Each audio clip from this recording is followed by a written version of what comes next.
어려운 좀 한문으로 준주성범이라고 그랬습니다. 그리스도가 이제 주님이니까 주님을 쫓을 준자죠. 따를 준자. 주님을 따르는 성스러운 이제 교범이다. 뭐죠?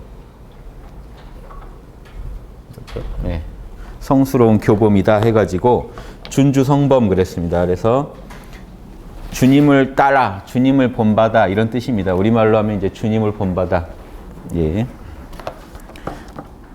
15세기 독일 수도자 토마스 아 캠피스, 이름이 독특한데요. 토마스 아 캠피스에 의해 쓰여져서 약 6세기에 걸쳐 그리스도교 신자나 비신자들에게 널리 읽혀온 그리스도교 베스트셀러입니다.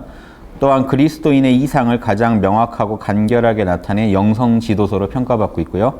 준주성범은 제목처럼 그리스도를 본받기에 일반 신자와 수도자가 지켜야 하는 가장 중요한 규범들을 제시한다. 뭐 이렇게 이해하시면 되겠습니다.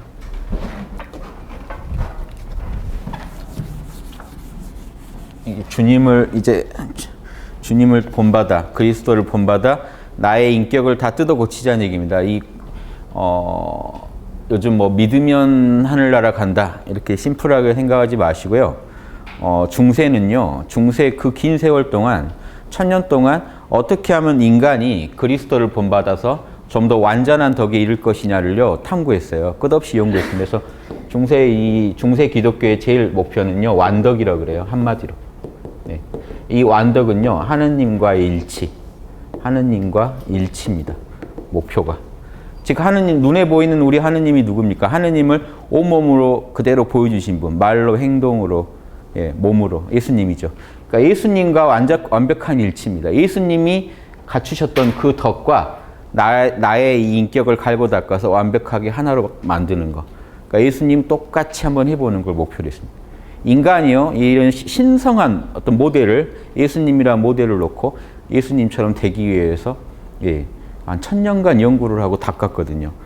그게 지금 우리 전통으로 남아서 또 이런 글로 남아서 우리가 접할 수 있는 거고요. 그래서 이런 분들이 어떤 식으로 그럼 그 당시에 그렇게 중세 시대에 노력을 했을까? 이거 정확히 우리가 알면 우리의 지금 영성 생활에 도움이 되시겠죠. 그래서 완덕을 목표로 하셔야 됩니다. 그럼 이 완덕을 하면 우리는 그럼 하나님하고 같아지느냐? 기독교에서는 그러진 않죠. 기독교에서는 우리 인격은, 에고는 한계가 있지 않습니까? 제가 아무리 하나님을 안에 품어도 저랑 여러분은 또 차이가 있지 않습니까? 즉 뭐냐면 신성은 우주에서 하나고 우주를 경영하는 자리지만 우리 소우주에서 구현된 신성은요 대우주의 신성과는 차이가 있을 수밖에 없지 않습니까? 제가 벌써 여러분과 저 사이에 또 벽이 있는데 이걸 없다고 할 수는 없지 않습니까? 저는 저고 여러분이기 때문에 제가 아무리 인격을 구현해도 제가 여러분 사정을 또 다 알 수 없는 게 있습니다. 그래서 어떤 소우주는 벌써 대우주랑 입장이 좀 다르거든요. 그래서 이 중세 카톨릭의 목표는 이 완덕인데, 이 완덕은 하느님과 일치인데 그 앞에 이게 붙습니다. 깜냥 것입니다. 깜냥이 역량이에요. 내 역량이, 내 인격으로 할 수 있는 최선을 다해 하느님, 예수님을 닮는 거. 이게 이 완덕이라고 생각하시면 되고요. 그럼 완덕을 하려면요, 제가 항상 잘 그리는 그림인데 여러분 마음을 이렇게 그리면 영과 혼으로만 그려볼게요. 육체는 이 영혼을 담는 그릇이니까 혼에는 뭐가 있습니까? 지정, 의가, 지성, 감정, 의지가 있죠. 여러분의 인격이라는 게 인격의 3요소라고 합니다. 현대 학문에서 인격의 3요소라고 그래요. 그러면 여러분이 훌륭한 완덕을 이루시려면요, 여러분의 지성을 갈고 닦아서 진리를 알으셔야 되고, 감정을 갈고 닦아서 이 사랑의 감정, 자비의 감정, 그리고 이런 균형 잡힌 감정을 이루셔야 되고, 예수님과 같이 희노애락을 조절하실 수 있어야 돼요. 의지라는 건 소망이거든요. 진리 아닌 것 말고 진리에 맞는 것만 소망하셔야 돼요. 거기에 대해서 용기를 내셔서 실천할 의지를 품으셔야 돼요. 지금 이 세 개를 다 갖추시면 여러분은 완덕을 이루신 겁니다. 이게 예수님이 이루셨던 거랑 똑같은 거를 여러분도 여러분 깜냥 안에서 허락하는 최선을 다해 이루시는 거. 이게 지금 중세 모든 수도자들의 목표였다는 거 아셔야 됩니다. 인간들이 진지하게 이거를 1000년씩, 몇백 년씩 탐구해온 그 기록, 가장 그 중에 기록 잘 된 전체적인 규모가 가장 규범이 설명이 잘 된 책입니다.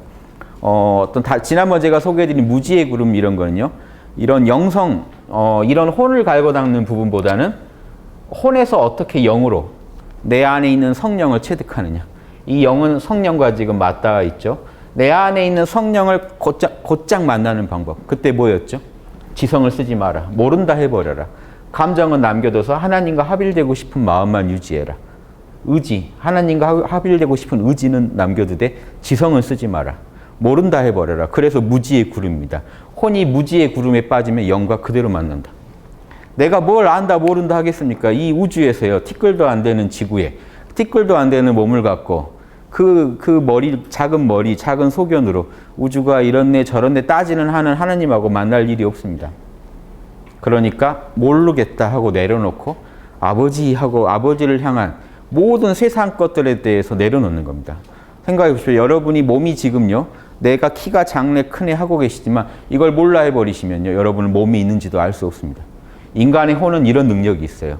모든 피조물에 대해서 몰라 해버리고 오직 주님, 오직 아버지 하고 계시면요. 지성을 쓰면 안 됩니다. 아버지는 이렇게 생기신 분일 거야 꽝이에요. 그래버리면 본인이 무의식적으로 상상한 아버지를 만나게 돼요. 그러니까 안 돼요. 그것도 역시 피조물이에요. 모든 피조물을 다 모른다고 하시고 무지에 빠뜨리시면 곧장 영을 만난다. 곧장 하느님 차원으로 상승한다는 게 무지의 구름의 핵심이었습니다. 이 비슷해요. 그때 이런 신비주의가 한참 유행하던 시절이에요. 그런데 이 책은 이런 내용에 주가 되어 있는 무지의 구름과는 달리 전반적인 여러분이 완덕을 이루는데 꼭 필요한 아주 세세한 팁들이 아주 친절하게 책 전체에 걸쳐 있어서요. 사실은 이걸 지금 다 해드리고 싶어요. 제 욕심에. 이 중에 일부 뽑아놓은 게 너무 안타까워요. 그 정도로 내용이 좋으니까 꼭 보시기 바랍니다. 제가 이 준주성범을 하고 싶어서 가톨릭 출판사에 전화를 해서 좀 인용하고 싶다고 했더니 아주 그냥 고맙게도 협찬해 주셨어요. 그래서 광고 한번 나갑니다. 준주성범 이게 포켓용이고요. 이 하드커버로 내용은 같습니다. 그래서 이거 또 재밌는 거는 쓰시라고 이렇게 뭐 이렇게 직접 써보시라고 했는데 저는 이 아이디어가 괜찮은 게 내용이 참 좋아요. 저도 이렇게 워드로 쳐보면서 여러분도 한번 좋은 구절들은요 쓰시지는 않더라도 쓰는 마음으로 진지하게 한 구절 한 구절 또박또박 몰입해서 읽어보세요. 주는 느낌이 틀립니다. 뭐 제 강의나 제 책도 마찬가지지만 이렇게 쓱 지나가면요 잘 몰라요. 한 구절 한 구절 쓰시다 보면요 아, 이 말이 있었구나를 아시게 돼요. 제 강의도 많이 그러실걸요. 이렇게 쓱 보시다가 좋군 했다가요 다음에 다시 딱 듣다 보면 어느 한 대목을 딱 들으시면 집중해서 이런 대목이 있었나? 지난번 들을 때 못 찾았는데 이런 게 많죠. 그래서 이렇게 써보는 것도 되게 좋은 어떤 불교에서도 사경하지 않습니까? 그래서 아마 그런 효과를 노리시라고 이렇게 한 것 같은데 중요한 건 이 내용들이 여러분이 아시면 정말 여러분 영성 생활이 일변하실 내용들이라는 겁니다. 제가 아주 이건 즐거운 마음으로 제가 꼭 소개해드리고 싶어서 오죽하면 출판사에 전화까지 해서 인용하고 싶다고 했겠습니까? 그래서 꼭 소개해드리고 싶어서 했던 일이니까 예, 좀 내용은 좀 한번 저랑 같이 읽어보시면요. 제가 왜 그렇게까지 이렇게 마음을 냈는지 아실 거예요. 토마스 아 캠피스 한번 읽고 가죠. 이분이 어떤 분인지는 이 출판사에서 이렇게 소개한 인물평입니다. 제가 쓴 건 아니고 독일의 사상가이자 종교조술가로 독일 캠펜에서 출생해서 아우구스티노의 수도원에 들어가서 사제품 받고 92세로 선종하셨으니까 아주 오래 사셨죠. 신앙에 대한 설교와 조사 활동을 했는데 대표적 저서가 준주성범이다. 이렇게 정도 아시면 이제 바로 내용 들어가겠습니다. 지금 영혼 이런 그림 있죠? 이거 잘 기억해 두십시오. 완덕. 완덕이란 말을 하나 또 알아두세요. 완덕. 카톨릭에서 최고의 그 인생의 목표입니다. 하느님과 일치하는 완덕의 삶을 사는 거. 그런데 내가 완전한 덕을 이루려면요. 제 안에서 온갖 무지랑 욕심에 아집에 기독교식으로 말하면 마귀죠. 사탄. 사탄이 별게 아닙니다. 여러분의 무지랑 욕심이에요. 그 욕심을 일으키는 힘을 우리가 사탄 그럽니다.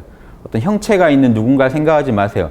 여러분 안에서 욕심이 일어나고 무지가 일어나면 아 나는 마귀의 영향력 하에 있구나. 근데 마귀의 영향력 하에만 있는 게 아닙니다. 이 마귀 그러니까 좀 말이 센데요. 오늘은 뭐 카톨릭 버전으로 할 거니까 마귀로 할게요. 그래서 여러분 안에 성령이 있어요. 마귀만 있는 게 아니고 성령이 그러지 말라고 합니다. 남한테 베풀어라고 하고 약속 지키라고 하고 욕심 줄이라고 합니다. 여러분요, 우리가 지금 다 마귀의 지배를 갖고 사는 것 같죠? 왜냐하면 무지랑 욕심 없는 사람이 어디 있어요?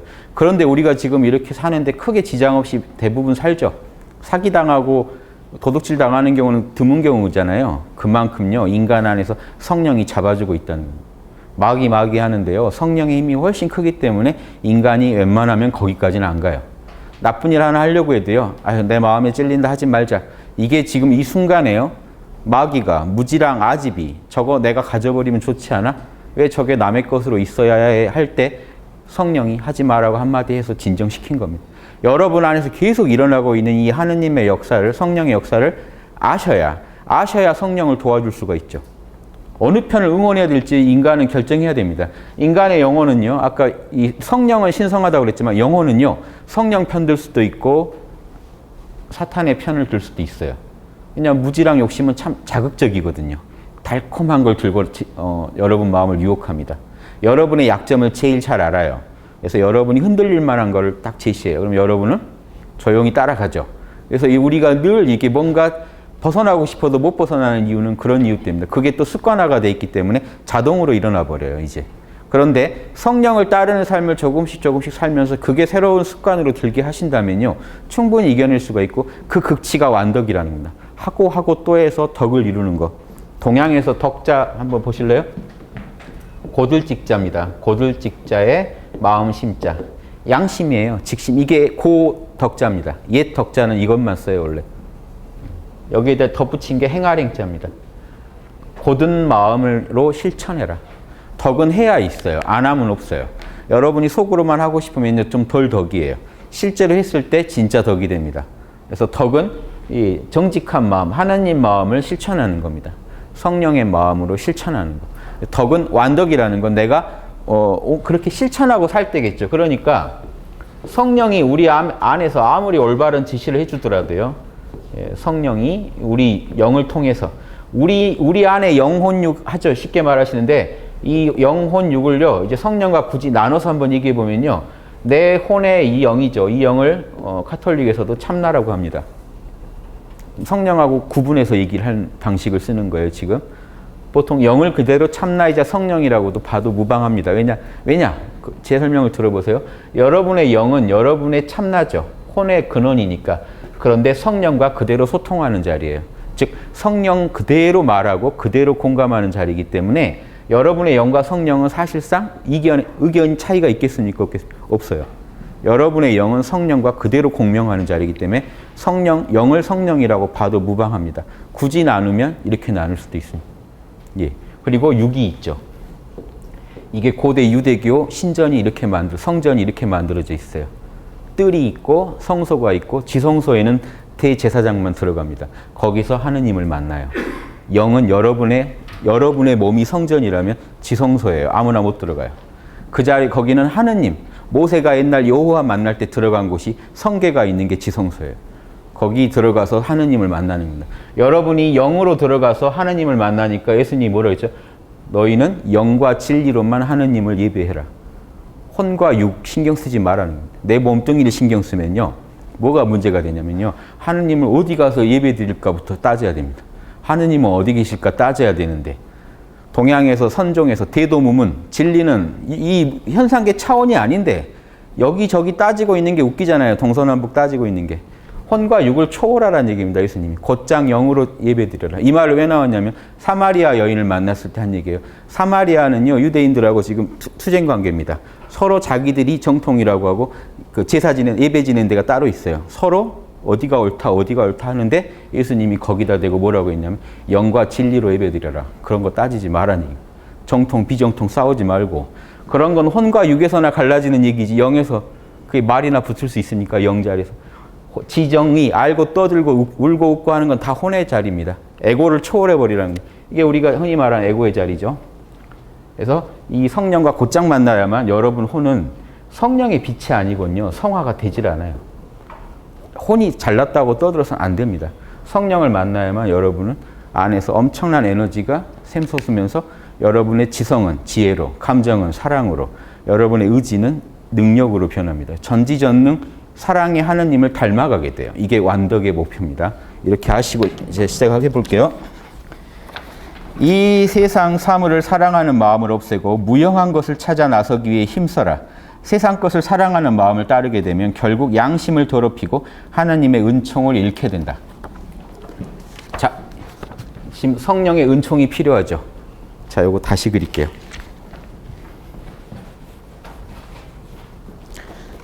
제가 늘 그리는 도너츠가 또 여기서 실력을 발휘할 텐데요. 여러분 안에 일단 성령을 그려보겠습니다. 성령과 영을 구분해서 그린 거예요. 하나로 설명할 수도 있는데 여기는 지금 성스러운 자리죠. 여기까지는. 여러분 몸이라는 성전의 지성소입니다. 그 다음에 혼이 있고 예, 육이 있어요. 육은 그릴까요? 육까지 있다고 치죠. 예, 있다고 치고 지울게요. 너무 번잡하니까. 이렇게 육이 있습니다.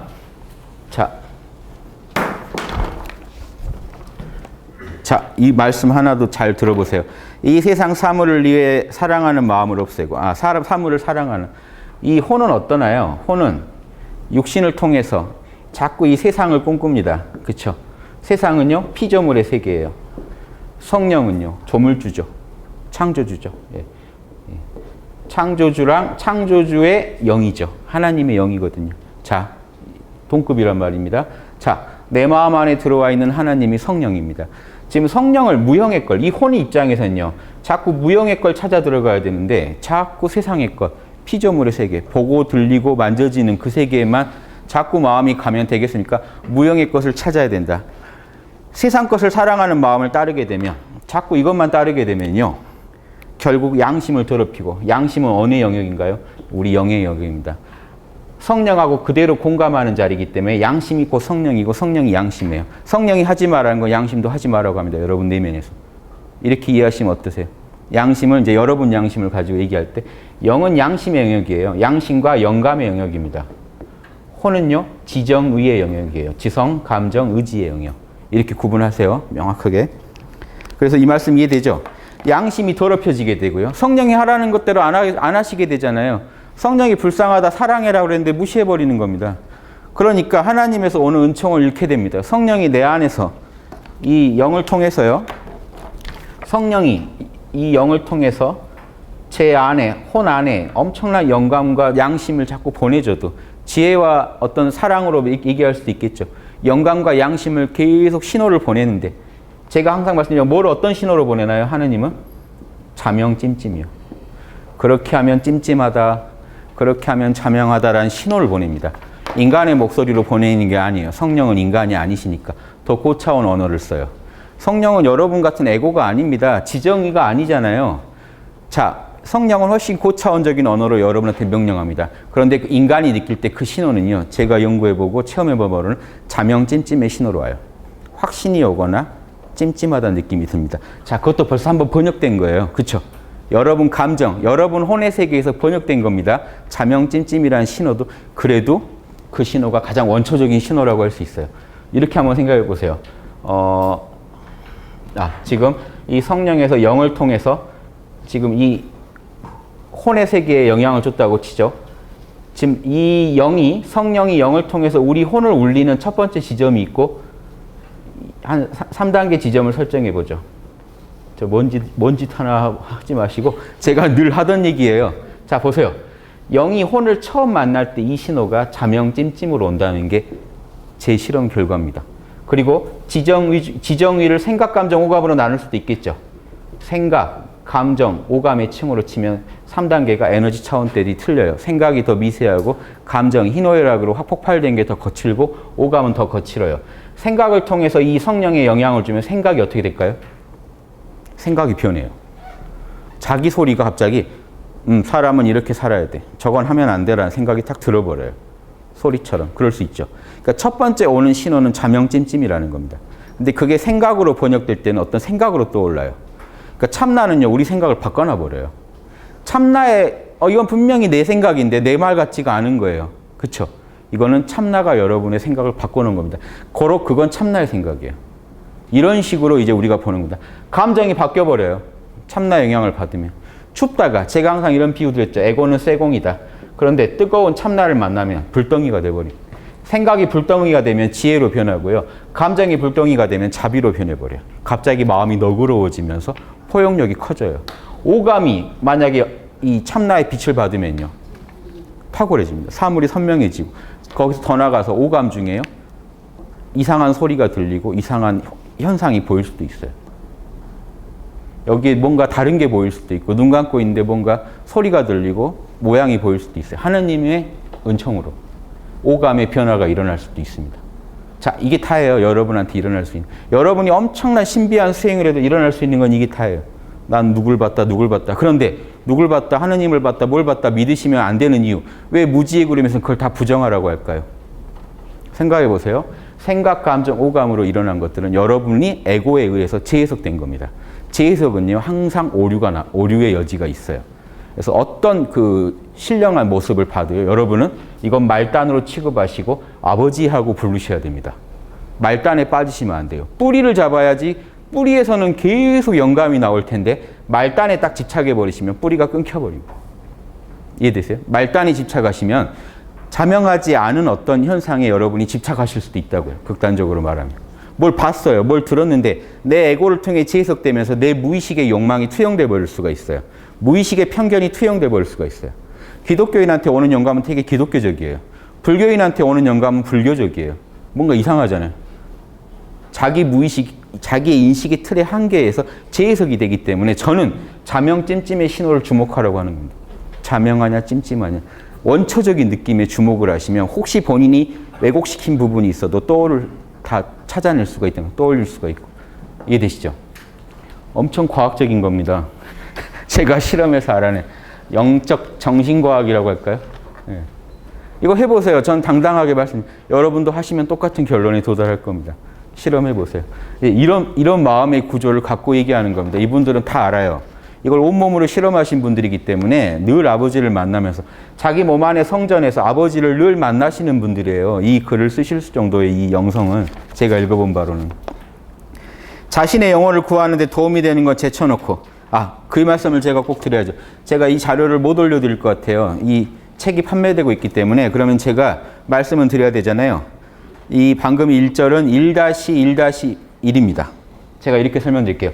1-1-1 하면 1장 뭐죠? 1권, 권, 1장, 1절 이렇게 찾아보시면 됩니다. 두 번째, 자 이거는 1-2-2 1장 자꾸 장이 먼저는 1권, 2장, 2절. 자신의 영혼을 구하는 데 도움이 되는 건 제쳐놓고 다른 일에 몰두한 사람은 정말 미련하다. 그럴듯하게 들리는 말들이 수없이 많이 있지만 정작 영혼에 만족을 주는 말은 없다. 착한 행실이야말로 정신을 새롭게 하고 깨끗한 양심이야말로 하나님에 대한 신뢰심을 가져온다. 이 저자는요 끝없이 양심에만 집착합니다. 왜냐? 왜 하느님 얘기 안 하고 자꾸 양심 얘기를 하는 거야 하지 마세요. 이분은 계속 양심 얘기만 해요. 왜 그러겠어요? 여러분 양심은 성령과 하나예요. 성령이 하라는 거를 여러분한테 하라라고 말해주고요. 하지 마라는 걸 하지 마라라고 신호를 보내주는 자리를 양심 그럽니다. 그렇죠? 성령과 하나로 볼 수도 있고 나눠서 설명한다고 하더라도. 그래서 자명 찜찜의 신호를 여러분한테 직접적으로 보내주는 자리가 양심이기 때문에 깨끗한 양심이라는 건 양심은 원래 깨끗해요. 하나님의 명령이 더러울 리가 없잖아요. 깨끗하다는 얘기는 여러분이 양심을 잘 따라줌으로써 양심이 여러분 안에서 깨끗하게 드러나고 있다는 거죠. 더러운 양심 그러면 양심이 더러워진 게 아닙니다. 여러분이 혼이 양심을 무시함으로써 더러워지게 만든 거죠. 더러운 것처럼 만든 거죠. 실제로는 더럽혀질 수가 없습니다. 여러분 양심. 그러니까 죄인 속에서도 양심이 살아있다가 죄책감을 자꾸 주는 겁니다. 근데 너무 더러우면요. 혼이 그 신호가 오는 걸 잘 몰라요. 이게 문제죠. 예. 이걸 벗겨내서 반대로요. 완벽하게 투명하게. 혼이 투명하면 어떨까요? 성령이 하는 얘기가 지정의를 통해서 지성과 감정과 의지를 통해 선명하게 드러나겠죠. 이게 완덕의 목표입니다. 이걸 지향하는 겁니다. 바울은 이 상태를 성화라고 그랬어요. 성인으로 변했다. 성화. 이 말을 뭐라고 합니까? 예수님이 한마디로. 여러분은 성령은 빛이죠. 예수님 말씀입니다. 좀 목사님 같은. 예수님 말씀입니다. 여러분은 빛의 자녀니 성령의 자녀자니까 혼이 자녀잖아요. 여러분은 빛의 자녀니 아버지처럼 온전해져라. 이 온전해져라가 더 완덕입니다. 이해되시죠? 목표를 어디다 삼으셔야 될지. 자, 그래서 착한 행실은요, 양심 그대로 실천하고. 자, 보십시오. 아까 이게 뭐였습니까? 양심을, 착한 마음을 실천하는 게 덕이었죠. 착한 행실과 양심, 깨끗한 양심. 이게 최고다. 앞에 얘기는 뭘까요? 그냥 세상에 떠도는 책들 많이 보고 지식 많이 넣는다고 여러분이 영성이 높은 사람이 되는 게 아니라는 겁니다. 착한 행실과 이 깨끗한 양심, 이건 뭘까요?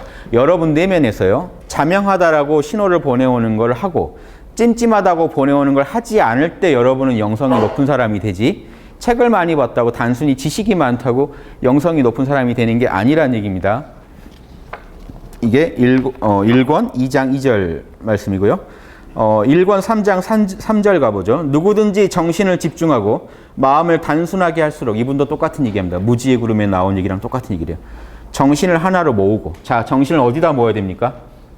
대상에다 모아도 똑같은 일이 일어나요. 다만 궁극적으로 우리는 성령에다 집중해야 되겠죠. 우리 내면에 하느님 자리에다 집중하고 마음을 단순하게 할수록, 다른 걸 안 바라야 돼요. 우리 학당에서 쓰는 방법이 뭡니까? 몰라요. 몰라가 최고입니다. 무지의 핵심이죠. 몰라. 아버지 몰라. 두 개 같이 쓰세요. 아버지 몰라. 아버지를 모르는 게 아니고요. 아버지하고 다른 건 몰라요. 아버지 하는데 밥 먹어라. 얘 일어나면 이게 좀 이상하죠. 방금 전에는 아버지 한다는 얘기는 오직 아버지 이 뜻이었는데, 아버지 하다가 밥 먹으라니까 예 하고 일어나서 가면 아버지에다가 집중한 게 아니죠. 다른 거는 놔야 집중이죠. 집중한다는 얘기는요, 몰라예요. 다른 모든 걸 놔버리고. 모르겠다 하는 게 무지의 구름입니다. 무지의 기도를 드리셔야 돼요. 다른 온갖 피조물, 생각, 감정, 오감의 세계는 다 피조물의 세계입니다. 아버지로부터 벗어난 자리죠. 다 놔버리고 이쪽은 몰라 하고 이쪽은 아버지 하고 들어가시면 여러분은 아버지를 안 만날 수가 없습니다. 못 만날 수가 없어요. 모든 피조물을 안 놓기 때문에 못 만나요. 뭐 하나를 자꾸 붙잡고 있으니까 못 만나는 겁니다. 아버지랑 나 사이에 뭐죠? 그 핫도그가 있을 수도 있고, 아버지랑 나 사이에 그때 어떤 영화 보니까 뭐죠? 누가 죽을 때 죽는 걸 막 상상하는데 자꾸 햄 소세지 부모님이 생각나야 되는데 이 개그인데요. 이제 그런 것처럼 되게 사소한 거 하나 때문에 우리가 걸려가지고요, 아버지를 못 만날 수도 있어요.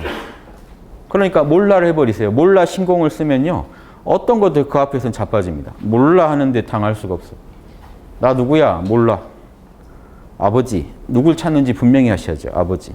그 외엔 나 몰라. 이게 정신을 집중시키고 마음을 단순하게 한다는 뜻입니다. 그만큼 힘이 들이지 않고 많은 것을 깊이 있게 깨닫게 된다. 왜 그렇게 된지 설명해 드릴게요. 이는 하늘로부터 오는 총명의 빛을 받았기 때문이다. 영감이에요. 자, 성령은요.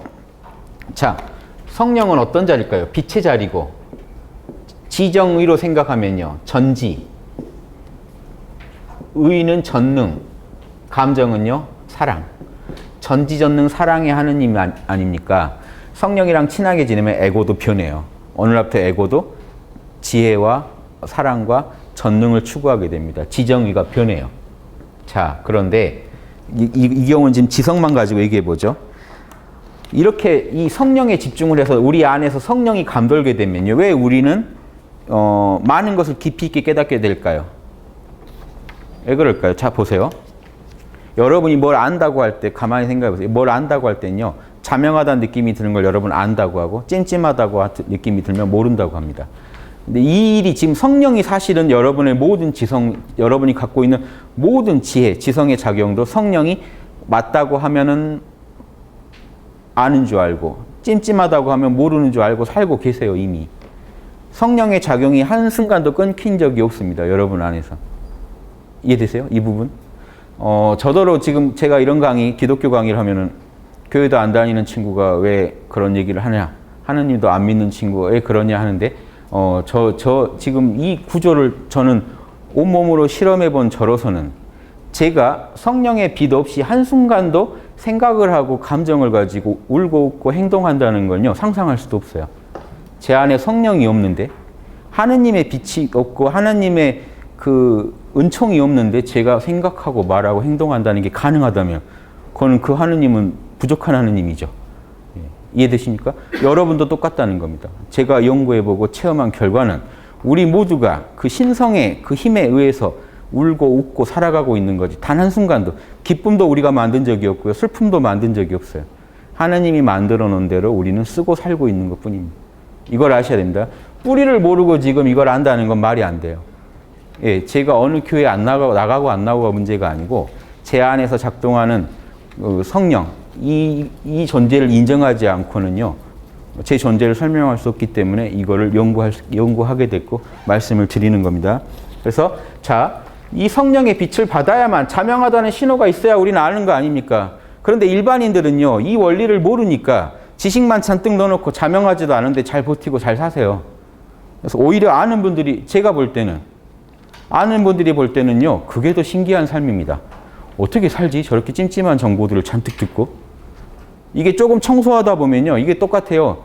그 화성인 바이러스인데 보시면 쓰레기장에 사시는 분들이 있어요. 그런 분들은 살아요. 그런데 그분들이 만약 조금씩 치우기 시작하면요, 못 견디실 겁니다. 자기 방이 더럽다는 걸 인식하는 순간부터. 똑같아요. 모르고 사니까 사는 거예요. 근데 조금씩 이 빛을 느끼시기 시작하면요, 자명 찜찜의 신호를 느끼시기 시작하면요, 내가 가진 것들이 다 찜찜한 것 같아서 여러분 아주 나락에 떨어지실 겁니다. 저는 그랬고 몇 번 떨어졌거든요.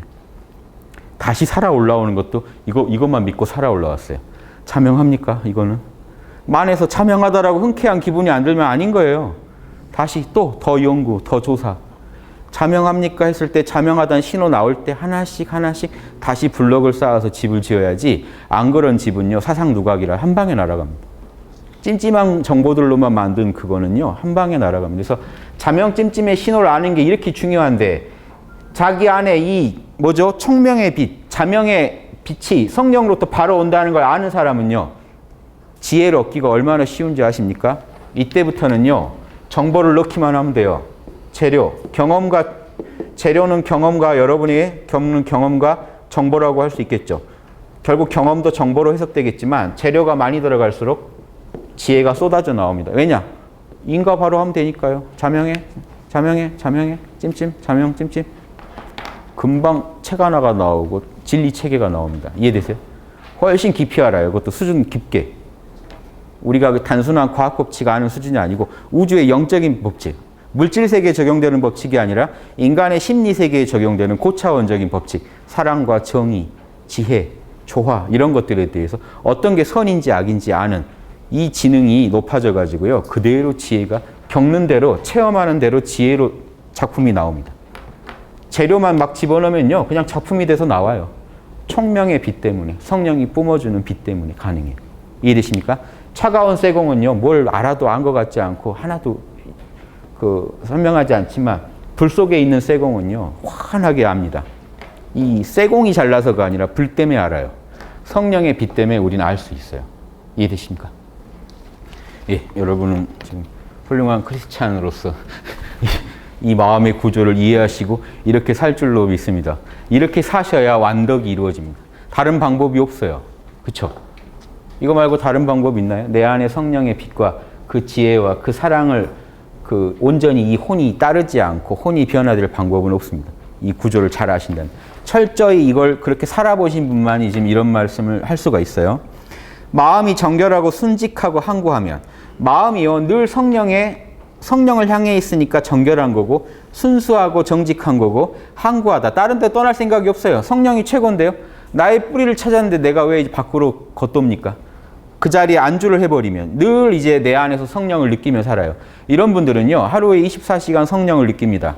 잠을 자도 느끼고. 왜냐? 여러분 잠은 혼이 자는 거지 성령이 자는 게 아니잖아요. 성령이 왜 주무시겠어요? 성령이 주무시면 우주가 절단나죠. 여러분 혼이 자고 깨고 하는 중에 늘 성령의 빛을 느낍니다. 여러분도 사실 느끼고 계세요.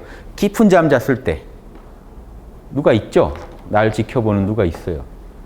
일어나면 잘 잤다 하고 또 이어집니다. 내 안에서 끝없이 나를 지켜보고 있는 이 영, 그 영의 근원이 뭡니까? 성령입니다. 그래서 여러분은 성령과 한시도 떠날 수가 없습니다. 늘 여러분 내면에서 지켜보고 있어요. 혼은 화내고 있어요. 혼은 화내고 있는데 지켜보고 있어요. 영이. 한 걸음 떨어져서 지켜보고 있습니다.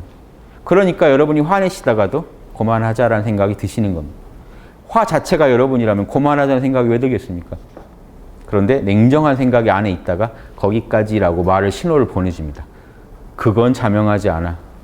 이 정도 욕이면 충분할 거라고 생각했는데 안에서 그건 좀 찜찜하다라고 하면, 여러분 자중하시면 그 순간 여러분은요, 화낸 거 생각하지 마세요. 여러분은 그 순간 하느님의 명령에 순복한 거고 여러분 마음을 성령의 뜻대로 다스린 겁니다. 그때 이런 게 쌓일 때 완덕이 이루어지지 한 방에 되는 게 없습니다. 끝없이 여러분의 습관을 교정하고 또 교정할 때 그때 이루어진다는 거. 그런데 성령의 빛이 아니고는 뭐가 선인지 악인지도 알 수 없다는 거. 이게 꼭 같이 가야 됩니다. 아무리 일을 많이 해도요, 이런 분은 정신이 산만해지지 않아요. 늘 깨어서 사시기 때문에 옳은 건 옳다고 하고, 보십시오. 성령이 자명해 그러면 자명하다고 그러고 찜찜해 그러면 찜찜하다고 해버리면요, 거짓말을 할 필요도 없고 하루 종일 살아가고 하루 종일 얘기를 해도 자명한 얘기만 했기 때문에 마음이 조촐하겠죠. 단순하겠죠. 복잡하지가 않아요. 그래서 이걸 잘 아셔야 됩니다. 이렇게 사시는 이 축복을 아셔야 됩니다. 정신이 산만해지질 않아요. 자명하면 자명하다고 하고 아니면 아니라고 한 거니까. 이는 모든 것을 하나님을 공경하기 위하여 행할 뿐 양심이 시킨 대로 했을 뿐이라는 겁니다. 이걸 다른 말로 하면 하나님을 공경하기 위해서 나는 말하고 행동했기 때문에 나 사욕을 위해서 한 게 아니기 때문에 마음이 이렇게 순결하다는 겁니다. 자신을 위하여 사사로운 이익을 찾지 않기 때문이다.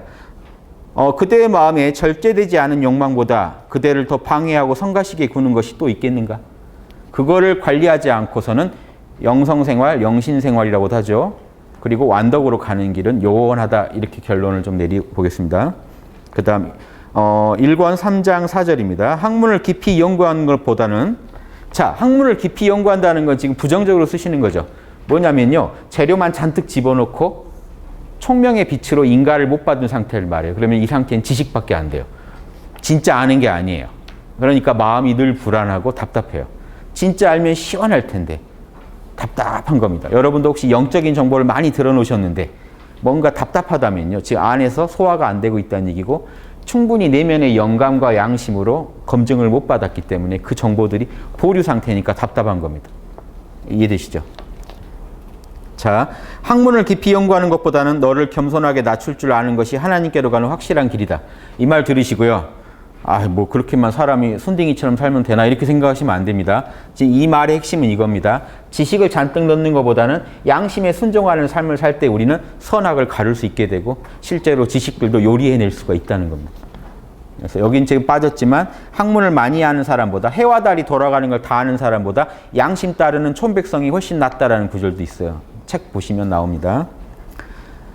예, 그래서 그런데 학문 자체를 내가 탓하는 건 아니다. 학문도 보십시오. 엄청나게 지혜를 만드는 도구가 될 수 있어요. 제대로만 쓰면.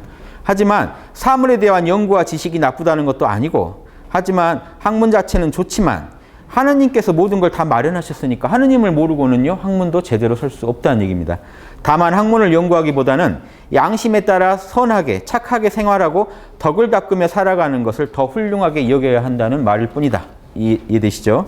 진정으로 유식한 사람은, 자, 5번요. 진정으로 유식한 사람은 자기 뜻을 버리고 하나님의 성스러운 뜻을 따르는 사람이다.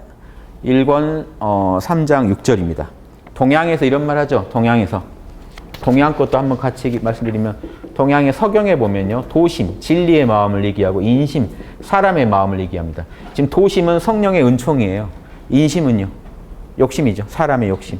이 두 가지를 대비하면서 도심은 지금 인간의 마음속에서 미약하고 인심은 위태로우니, 도심을 정밀하고, 아까 정신을 집중하고 단순하게 하라는 건 똑같아요. 정밀하고 한결같이 파면 도심이 인심을 제어하여 중도를 걸을 수 있다. 중을 잡을 수 있다. 균형을 잡을 수 있다. 이게 동양 서경의 핵심이고, 이게 지금 한문으로 인심유의, 도심유미, 유정유일, 정밀하고 한결같이 윤직걸중, 가운데를 잡을 수 있다. 윤직걸중이 제가 아까 말씀드렸지만 김대중 대통령 돌아가셨을 때 침대 딱 앞에 윤직걸중이 붙어 있었어요. 중을 잡아라. 그래서 나는 이게 중도를 잡겠다 하는 요 내용이셨겠죠. 그래서 이게 서경에서 내려온 16자유결이라고 조선 선비들이 500년간 아침 저녁으로 암송한 게 이 16자유결입니다. 태계 선생이 아침 저녁으로 암송한 게 이 16자유결이에요. 조선 선비 500년간. 당파 떠났어요. 그건 동서 남북 다 떠나서 그것만 했습니다. 조선 선비들이. 그게 지금 간명하게 서양도 똑같다는 겁니다. 중세 이 성경 다음으로 많이 본 이 책에 뭐라고 했습니까? 자기 뜻을 버리고 하나님의 뜻을 따르는 사람이 제일 유식한 사람이다. 지혜로운 사람이다. 이렇게 얘기한 겁니다. 자, 그 다음 6번이요. 1권 6장 2절입니다. 그러나 그 욕망을 충족시키면 즉시 양심이 그를 보채어 괴롭힌다. 자, 보십시오. 지금 동양이랑 똑같아요. 인심, 사람의 마음, 욕심을 충족시켜버리면요. 즉시 도심, 양심이 괴롭힌다. 위태로워지니까요. 이해되세요? 하느님이 도와주느라고 그런 겁니다. 욕심을 여러분이 너무 추구하면요. 선에서 악적으로 자꾸 가게 돼요. 언제 악으로 변하냐면요. 욕심 충족 자체가 악이 아니고요. 인심이 약하다고 안 했잖아요. 위태롭다고 했지. 여러분이 좋아하는 걸 추구하는 것 자체는 악이 아닌데 하다가 남한테 피해주는 단계까지 가면 악으로 변해버려요. 그러니까 혹시 내 욕심 충족으로 인해 누가 피해본 사람 없나 늘 잘 봐야 돼요. 내가 당해서 싫은 걸 남한테 하면 안 되니까요. 정의를 어긋나서 불의가 되고 악이 돼버립니다. 그러니까 욕망을 충족시키면 즉시 양심이 그를 보채어 괴롭힌다. 이때 그 욕망은 사욕이었겠죠. 자기한테만 유리한 거. 자, 보십시오. 마음의 평화에 아무런 도움이 되지 않는 사욕을 따랐기 때문이다. 마음의 참된 평화는 사욕을 극복함으로써 얻을 수 있는 것이지 결코 사욕을 채우는 것으로 이루어지는 것이 아니다. 아주 그 명언이죠. 이거 하나 기억해 두십시오. 마음의 참된 평화는 사욕을 극복함으로써 얻어지지 사욕을 채움으로써 얻어지는 게 아니다. 그러므로 평화는 육신의 노예가 된 사람의 마음에 있는 것이 아니고 쾌락 추구하는 사람한테는 평화가 있을 수 없다. 바깥일에 몰두한 사람의 마음에 있는 것도 아니며 사물에 휘둘리는 사람한테도 없고 오직 열심히 영적인 생활하는 사람의 마음에만 평화라는 게 가능하다. 왜냐? 평화라는 거 보십시오. 자, 간단합니다. 이 서경이랑 같이 보면 동양에 인심이 위태로운 게 지금 평화롭지 못한 겁니다. 여러분이 욕망이 휘둘리고 있는 상태가 도심이 미약하기 때문에 이걸 제어를 못하고 있죠. 지금 양심이 힘이 약해요.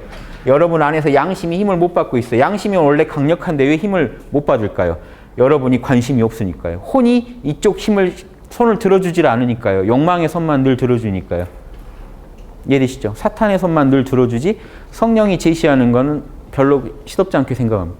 실제로는 그것만이 평화를 이루는 길인데 그래서 정밀하고 한결같이 마음을 다스려서 양심으로 인심을 극복할 때 여러분은 진짜 평화를 누릴 수 있다. 즉 위태로운 게 편안해진다. 자, 동양하고도 한번 비교해서 해봤습니다. 유교랑도. 이렇게 해서 잘 보시면 비슷한 얘기가 계속 나오니까요. 제가 미리 한번 소개해 드린 거예요. 자, 그 다음 1권 11장 2절 한번 가볼게요.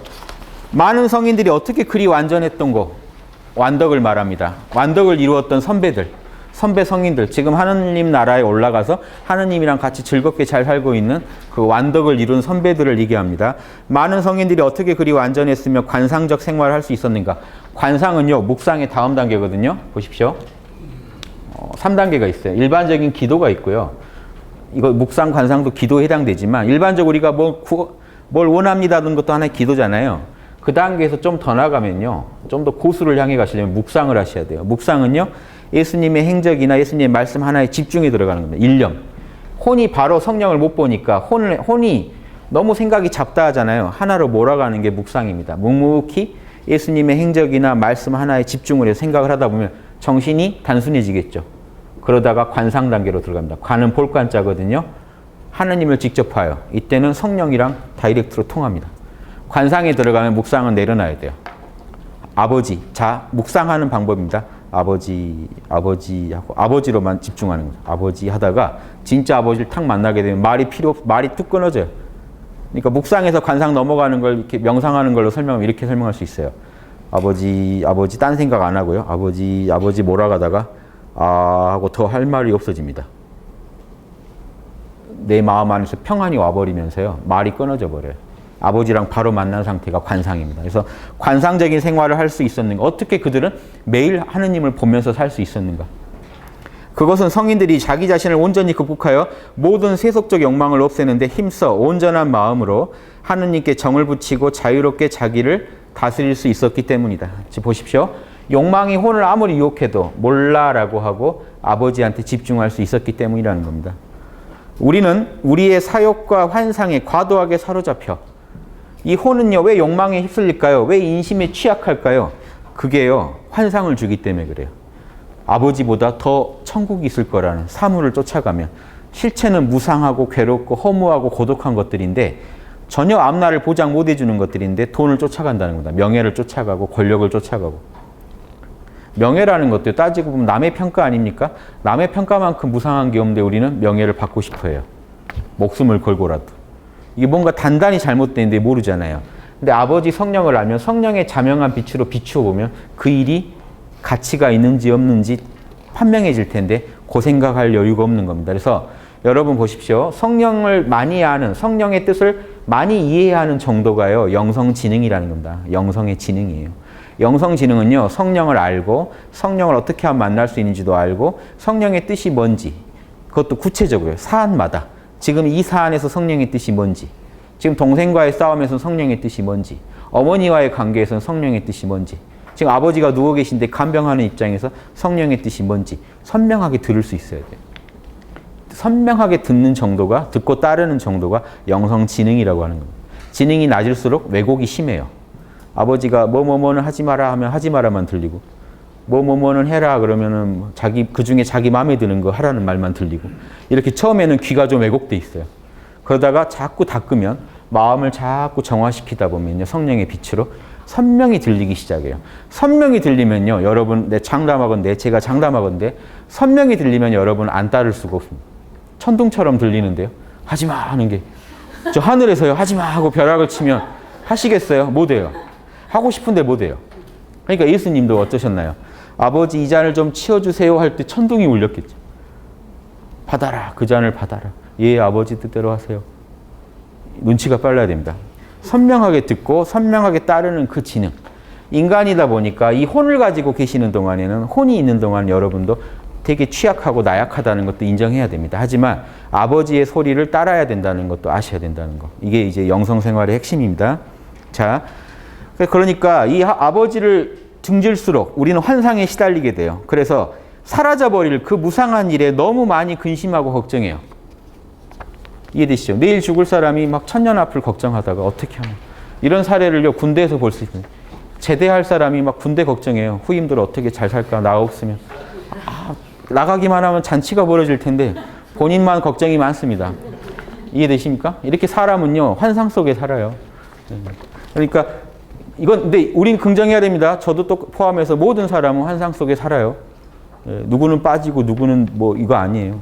영성의 빛을 받는 사람만 그걸 극복할 힘을 갖고 있는 거지 똑같습니다. 조건은. 나만 너무 심한 거 하지 마시고요.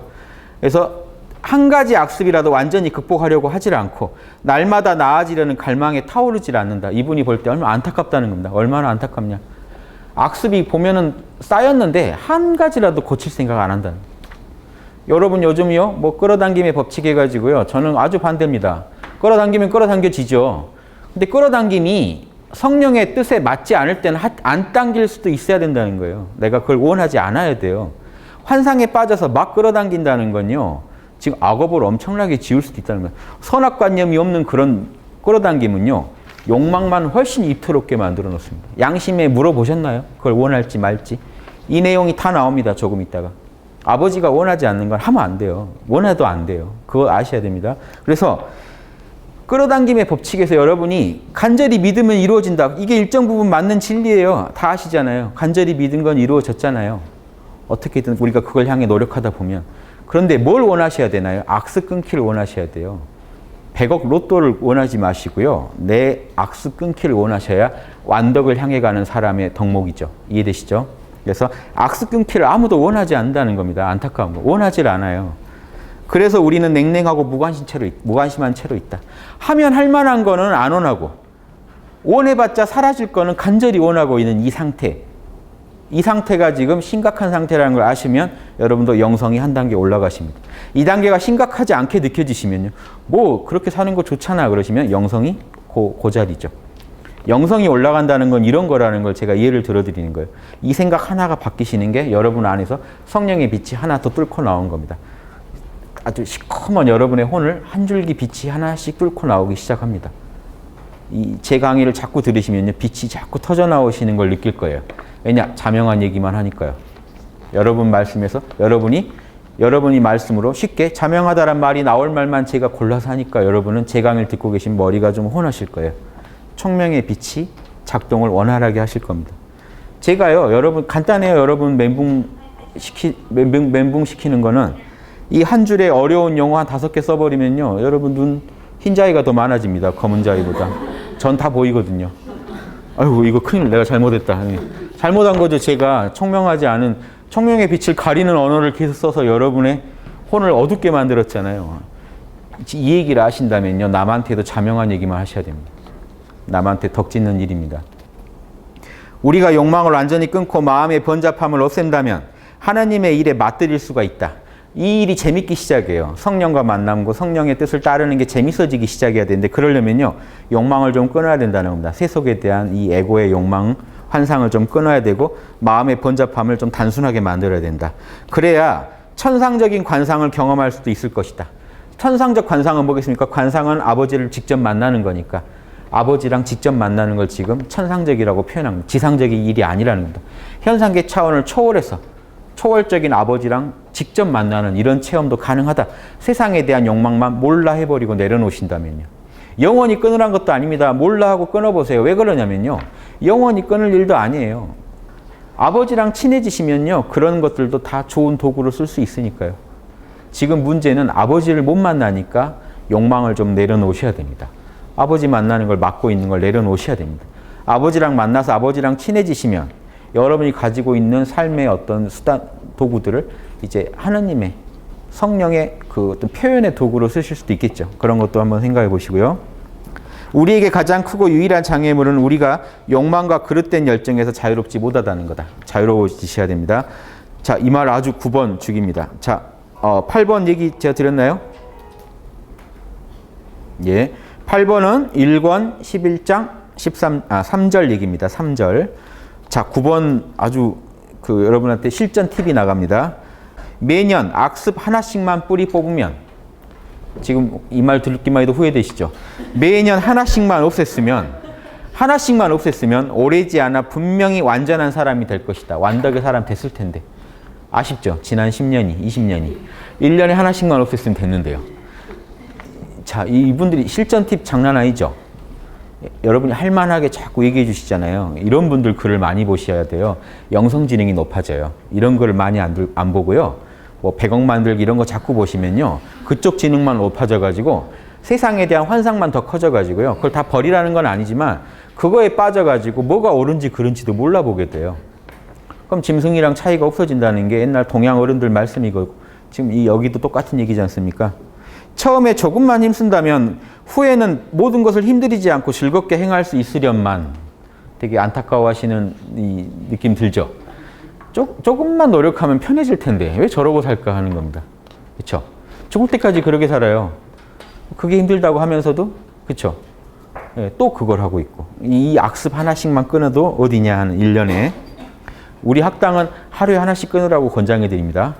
하루에 하나씩을 끊으시면요 1년 뒤에는 도대체 어떻게 돼 있을까요? 제가 늘 드리는 말씀이잖아요.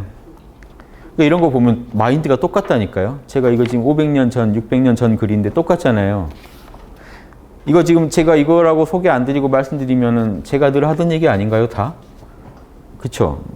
신기하죠? 저한테 잘 갖다 붙인다고 얘기하지 마시고 진짜 그렇잖아요. 저도 참 힘듭니다. 똑같은 얘기잖아요. 너가 작고 가벼운 것도 이길 수 없다면 어떻게 더 어려운 일을 이겨낼 것인가? 유혹이 있거든 처음부터 끊어버리고 좋지 못한 습관은 애초에 익히지 마라. 뿌리부터 뽑아라가요. 이것도 좀 신기한 게 유교의 핵심 사상이거든요.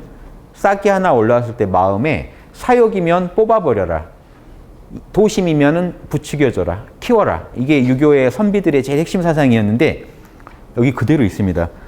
처음부터 끊어버려라. 점점 더 큰 악으로 빠져들게 될까 두렵다.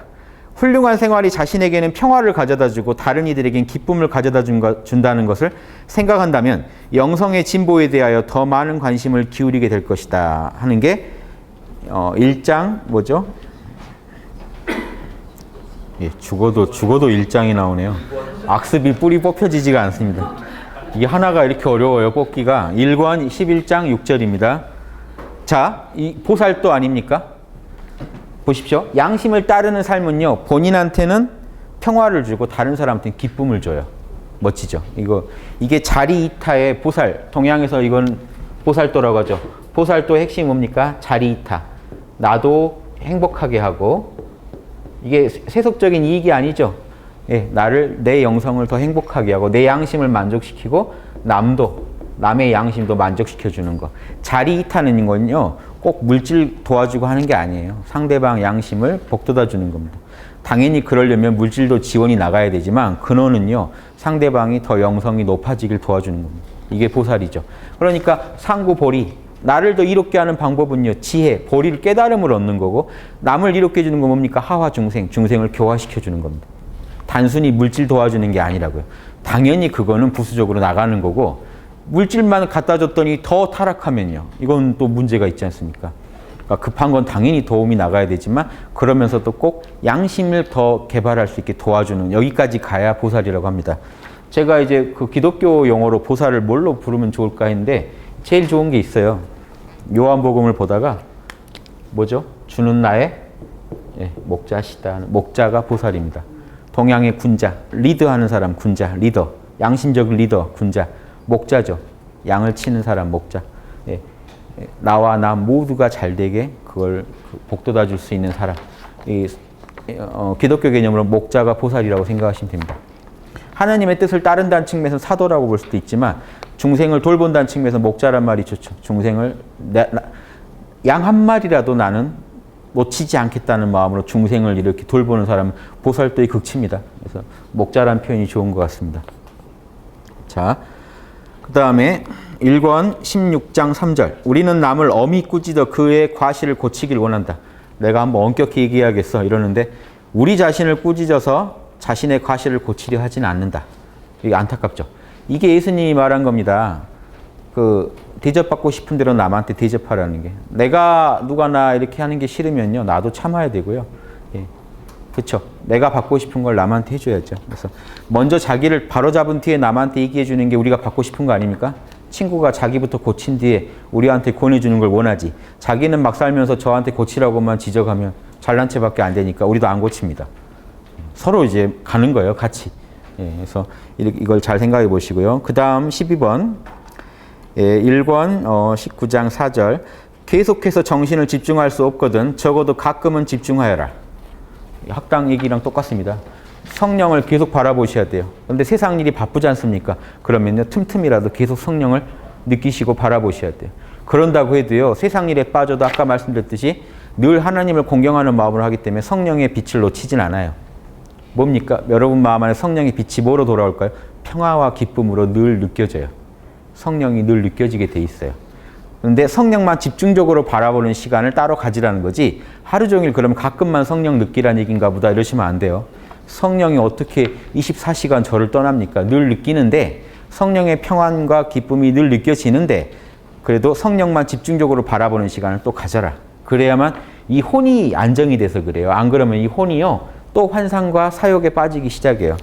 무지랑 아집이죠. 환상과 사욕에 빠집니다. 자, 하루 동안 적어도 아침이나 저녁에는 너가 한 일을 살펴보라. 깨어있기만 하지 마시고요. 저희 홍익학당에서 늘 하는 얘기입니다. 깨어있는 것만으로는 안 됩니다. 아버지만 바라보고 있는 것만으로는 안 됩니다. 아버지 뜻대로 사는지 내 생각, 감정, 오감을 다 점검해야죠. 그렇죠? 그 얘기를 합니다. 이거 제가 쓴 글이 아니에요. 보세요. 하루 동안 적어도 아침 저녁에는 너가 한 일을 살펴보아라. 아침에는 뜻을 세워라. 오늘 어떻게 살겠다. 영성생활을 어떻게 하겠다고 뜻을 세우고, 오늘 하루 양심을 잘 지키자. 성령의 뜻을 따르자. 이게 뜻을 세운 다음에 저녁에는 너가 한 일을 살펴보아라. 오늘 하루 동안 말은 어떠했고, 생각은 어떠했고, 행동은 어떠했는지 살펴보아라. 생각, 말, 행동을 살펴봐서, 불교에서 이게 삼업이라고 합니다. 우리가 업을 짓는 게 생각, 말, 행동으로 지어요. 재밌죠? 이 세 개를 다 점검해봐라. 그래서 너의 하루 일과 중에 하나님과 남의 마음을 상하게 한 적이 있을지도 모르기 때문이다. 그거 살펴보라는 얘기죠. 자, 보십시오. 양심을 어겼으면 하나님을 상하게 한 거예요. 그런데 내가 양심을 어기는 순간 남에게는 기쁨이 아니라 피해가 가겠죠. 고통이 가겠죠. 즉, 동시 얘기입니다. 내가 하느님 마음, 양심을 상하게 했으면 남의 마음도 상하게 한 거예요. 이해되십니까? 그걸 돕기 위해서 합당해서 이걸 쓰라고 합니다. 황금률 노트. 황금률 노트의 원리가요, 여러분 마음 안에 있는 양심을요, 여러분 마음 안에 있는 양심은 어떤 덕목을 갖고 있냐? 사랑, 정의, 지혜, 예절. 이게 성령의 덕목이라고 써놨습니다. 이게 지금 십자가 모양으로 확충돼 나와야죠. 밖으로 나온다는 얘기 뭡니까? 혼이 그걸 실천해서 생각과 말과 행동에요. 사랑, 정의, 지혜, 예절을 담아내면요. 여러분은 성령의 뜻대로 양심대로 사신 거기 때문에 하나님을 상하게 한 게 아니죠. 안 그러면요. 하나님을 상하게 한 겁니다. 분명히 안에서는 사랑하라. 너가 대접받고 싶은 대로 남을 대접해라라고 명령했을 거 아닙니까? 황금률처럼. 그런데 그거 지키셨나요? 여러분 다 아시잖아요. 누군가한테 뭔가 행동을 할 때 저 사람이 나라면 이거 원치 않겠다고 아는데 그래도 나부터 살아야겠다고 하시지 않습니까? 황금률을 어겼죠. 양심을 어긴 게 되고요. 상대방한테는 피해를 주게 됩니다. 만약 반대로 했다면요. 그 순간에 황금률, 양심을 따랐다면요. 상대방도 기쁨을 누렸겠죠. 남과 하나님에게 상처를 줬는지 따져보라는 게 이겁니다. 황금률 루트의 핵심이 이거고요. 이 원리를 좀 말씀드리면 사랑과 예절, 정의, 지혜 이렇게 지금 여러분 마음을 제가 성령을 나눠봤습니다. 성령의 덕목, 하느님의 법을 이쪽에 사랑, 이쪽에 정의, 이쪽에 여기다 지혜를 써볼게요. 이쪽에 조화. 예, 조화는 예절의 핵심이죠. 예절은 조화거든요. 동양에서도. 이게 동대문은 인, 북대문은 홍지문, 지. 예, 서대문은 뭐죠? 돈이문, 의, 정의. 예, 남대문은 숭례문, 예절. 그래서 동양적인 것 같죠?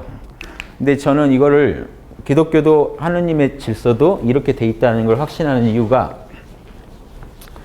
이런 얘기 또 언제 드렸는지 모르겠는데 유대교 카발라 혹시 아시면요. 공부를 해보시면 이게 나옵니다. 세피로트가 나오는데요. 예, 2의 3개조, 밑에 3개조, 여기 마지막 점 하나에서 이렇게 해서 지금 이걸 또 이렇게 잇고 해가지고 이렇게 잇고 해서 예, 일단 대충만 그릴게요. 그래서 이렇게 되는데 자, 지금 이게 천의 3개조입니다. 하늘의 영역이에요. 이거는 이렇게 해서 이건 지의 3개조입니다. 땅의 영역. 요게 이제 사람의 영역인데요. 사람의 영역에 가서 재밌는 게 있습니다. 사람의 영역의 이쪽 덕목이 뭐냐면요. 사랑이에요. 이쪽 덕목은요. 심판. 이쪽 덕목은요. 이 땅의 영역과 만나는 이 자리는요. 이 땅의 영역은 원래 이거죠. 그런데 여기까지도 사실은 땅의 영역입니다. 하늘의 영역은 이건데요. 여기에 원래 하나 더 있었어요. 지금 세피로트에서는 없습니다. 원래 하나 더 있어서 여기 또 사람의 영역과 만나는 이 지점이 있습니다. 이 지점의 덕목이 뭐냐면 지혜입니다. 이 지점의 덕목은 뭘까요? 조화예요. 세피로트 아시는 분은 아실 거예요. 인간이 지켜야 할 천지의 하늘과 땅 사이에서 인간이 지켜야 할 덕목으로요. 신기하게 이제 이거 이 선 또 이어져 있는 거 일단 생략을 많이 했습니다만 알아보시기 편하게 이해되세요? 신기하죠? 사랑과 심판은 정의입니다. 사랑과 심판, 현실적 땅의 세계에서는 조화, 하늘에서는 지혜. 이 원리대로 돌아가게 유대교 카발라에 만들어져 있습니다. 이 유대교 신비주의는요. 서양 가서 독일과 스페인 쪽에서 유대인들이 많이 가가지고 그 서양에서 연구가 더 심화돼가지고 지금 우리가 아는 카발라 체계가 갖춰졌는데요. 이거랑 지금 비교해서 한번 보시라면 유대교 전통에 내려오던 어떤 그 신념들과 동양에서 말하던 것들이 맞아 돌아가요. 그래서 제가 이렇게 설명을 드린 겁니다. 그래서 이 황금 루트에서는 그런 원리로 여러분 안에 있는 질서. 자, 왜 사랑과 정의, 예절, 지혜가 황금률이랑 무슨 관계냐? 보십시오. 황금률을 풀어놓은 거예요. 황금률이 뭡니까? 너가 남에게 대접받고 싶은 대로 먼저 해줘라. 그러면요. 남이 뭘 원하는지를 모르는데 사랑이 없는데 알 수 있나요? 그리고요. 정의. 그렇게 안 하는 게 정의롭지 못하는 걸 모른다면요. 안 해도 되게 되겠죠. 즉 남한테 피해를 주게 되겠죠. 피해 주지 말라는 내용도 들어있는 겁니다. 피해 주지 말고 불의를 행하지 말고 남의 입장을 배려해라. 그러면 지혜가 없이 그걸 알 수가 있나요? 지혜롭게 판단해야 되고요. 실천할 때는 남한테 조화롭게 실천해야 돼요. 친구가 지금 다 봤더니 100만 원이 급하군. 얘따 100만 원 하고 땅에 던져주면 지금 지혜, 사랑 다 좋았는데 막판에 이게 조화를 깨버렸죠. 그럼 그 친구가 뭐라 그럴까요? 너나 가져라 하겠죠.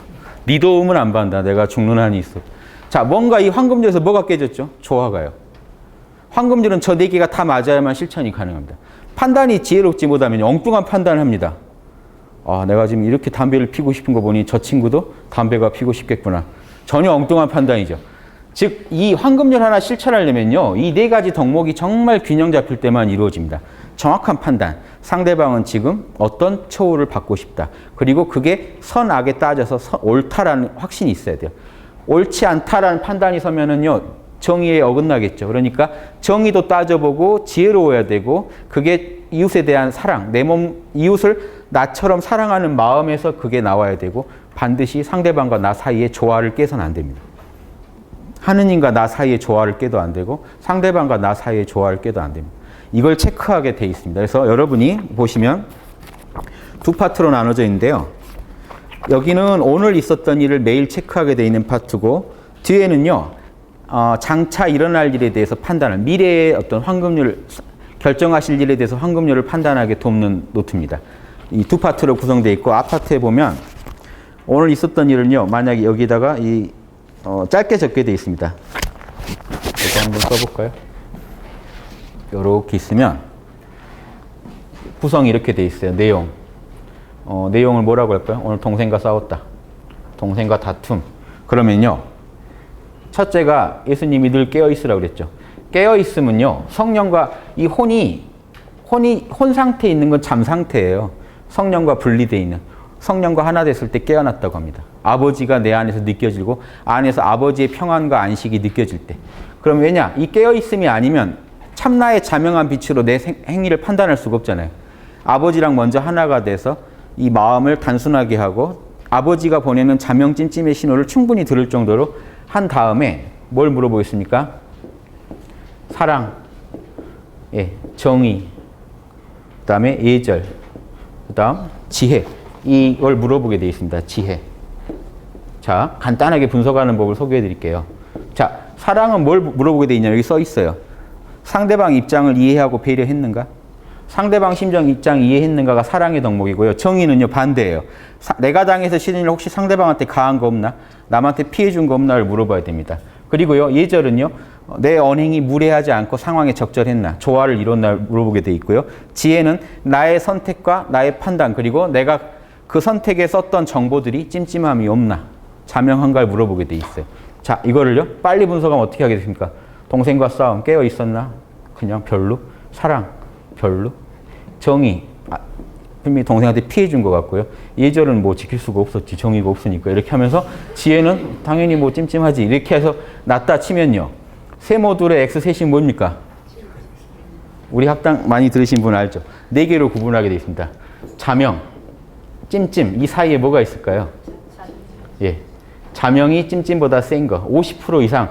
자명하긴 한데 찜찜한 구석이 좀 있어요. 반대는요, 찜찜한데 조금 자명한 부분도 있어요. 아주 그냥 찜찜. 자, 세모 둘 떴습니다. 뭡니까? 예. 아주 찜찜은 아니겠죠. 다 X가 아주 찜찜이면 간신히 찜자 쪽으로 넣겠죠. 만약에요, 동그라미의 X 3개도, 그쵸? 찜자고, 동그라미가 더 많아요. 동그라미 셋 뜰 정도면요, X는 잘 안 뜨겠죠. 자명했으니까. 좀 모자란 부분이 있으면요, 자찜. 다 동그라미면 자명. 자, 이게 100% 완벽하진 않지만 빨리 분석해 보기 좋아요. 그래서 이에 그 칸들을요, 하루에 한 10개 정도 뒀으니까 쓰고 빨리빨리 분석해 보는 데는 이게 좋고, 어떤 건 하나는 좀 많이 걸리는 건 하나 차분히 따져보시고 싶으시면 여기다가 충분히 칸을 가지고 각 칸에 대해서 쓰면 됩니다. 깨어 있었는가? 지금도 깨어 있어야지만 이거는 오늘 일을 분석한 거니까, 과거를 분석하는 거니까 그때 깨어 있었나도 체크하셔야 돼요. 두 가지를 다 체크하시게 돼 있습니다. 이러면요, 오늘 하루를 들으시면요, 결론이 뭐가 날까요? 양심의 소리가 나와요. 이걸 다 체크하시고 나면 그 순간에 내 양심의 소리는 뭐라고 있는지를 알 수가 있습니다.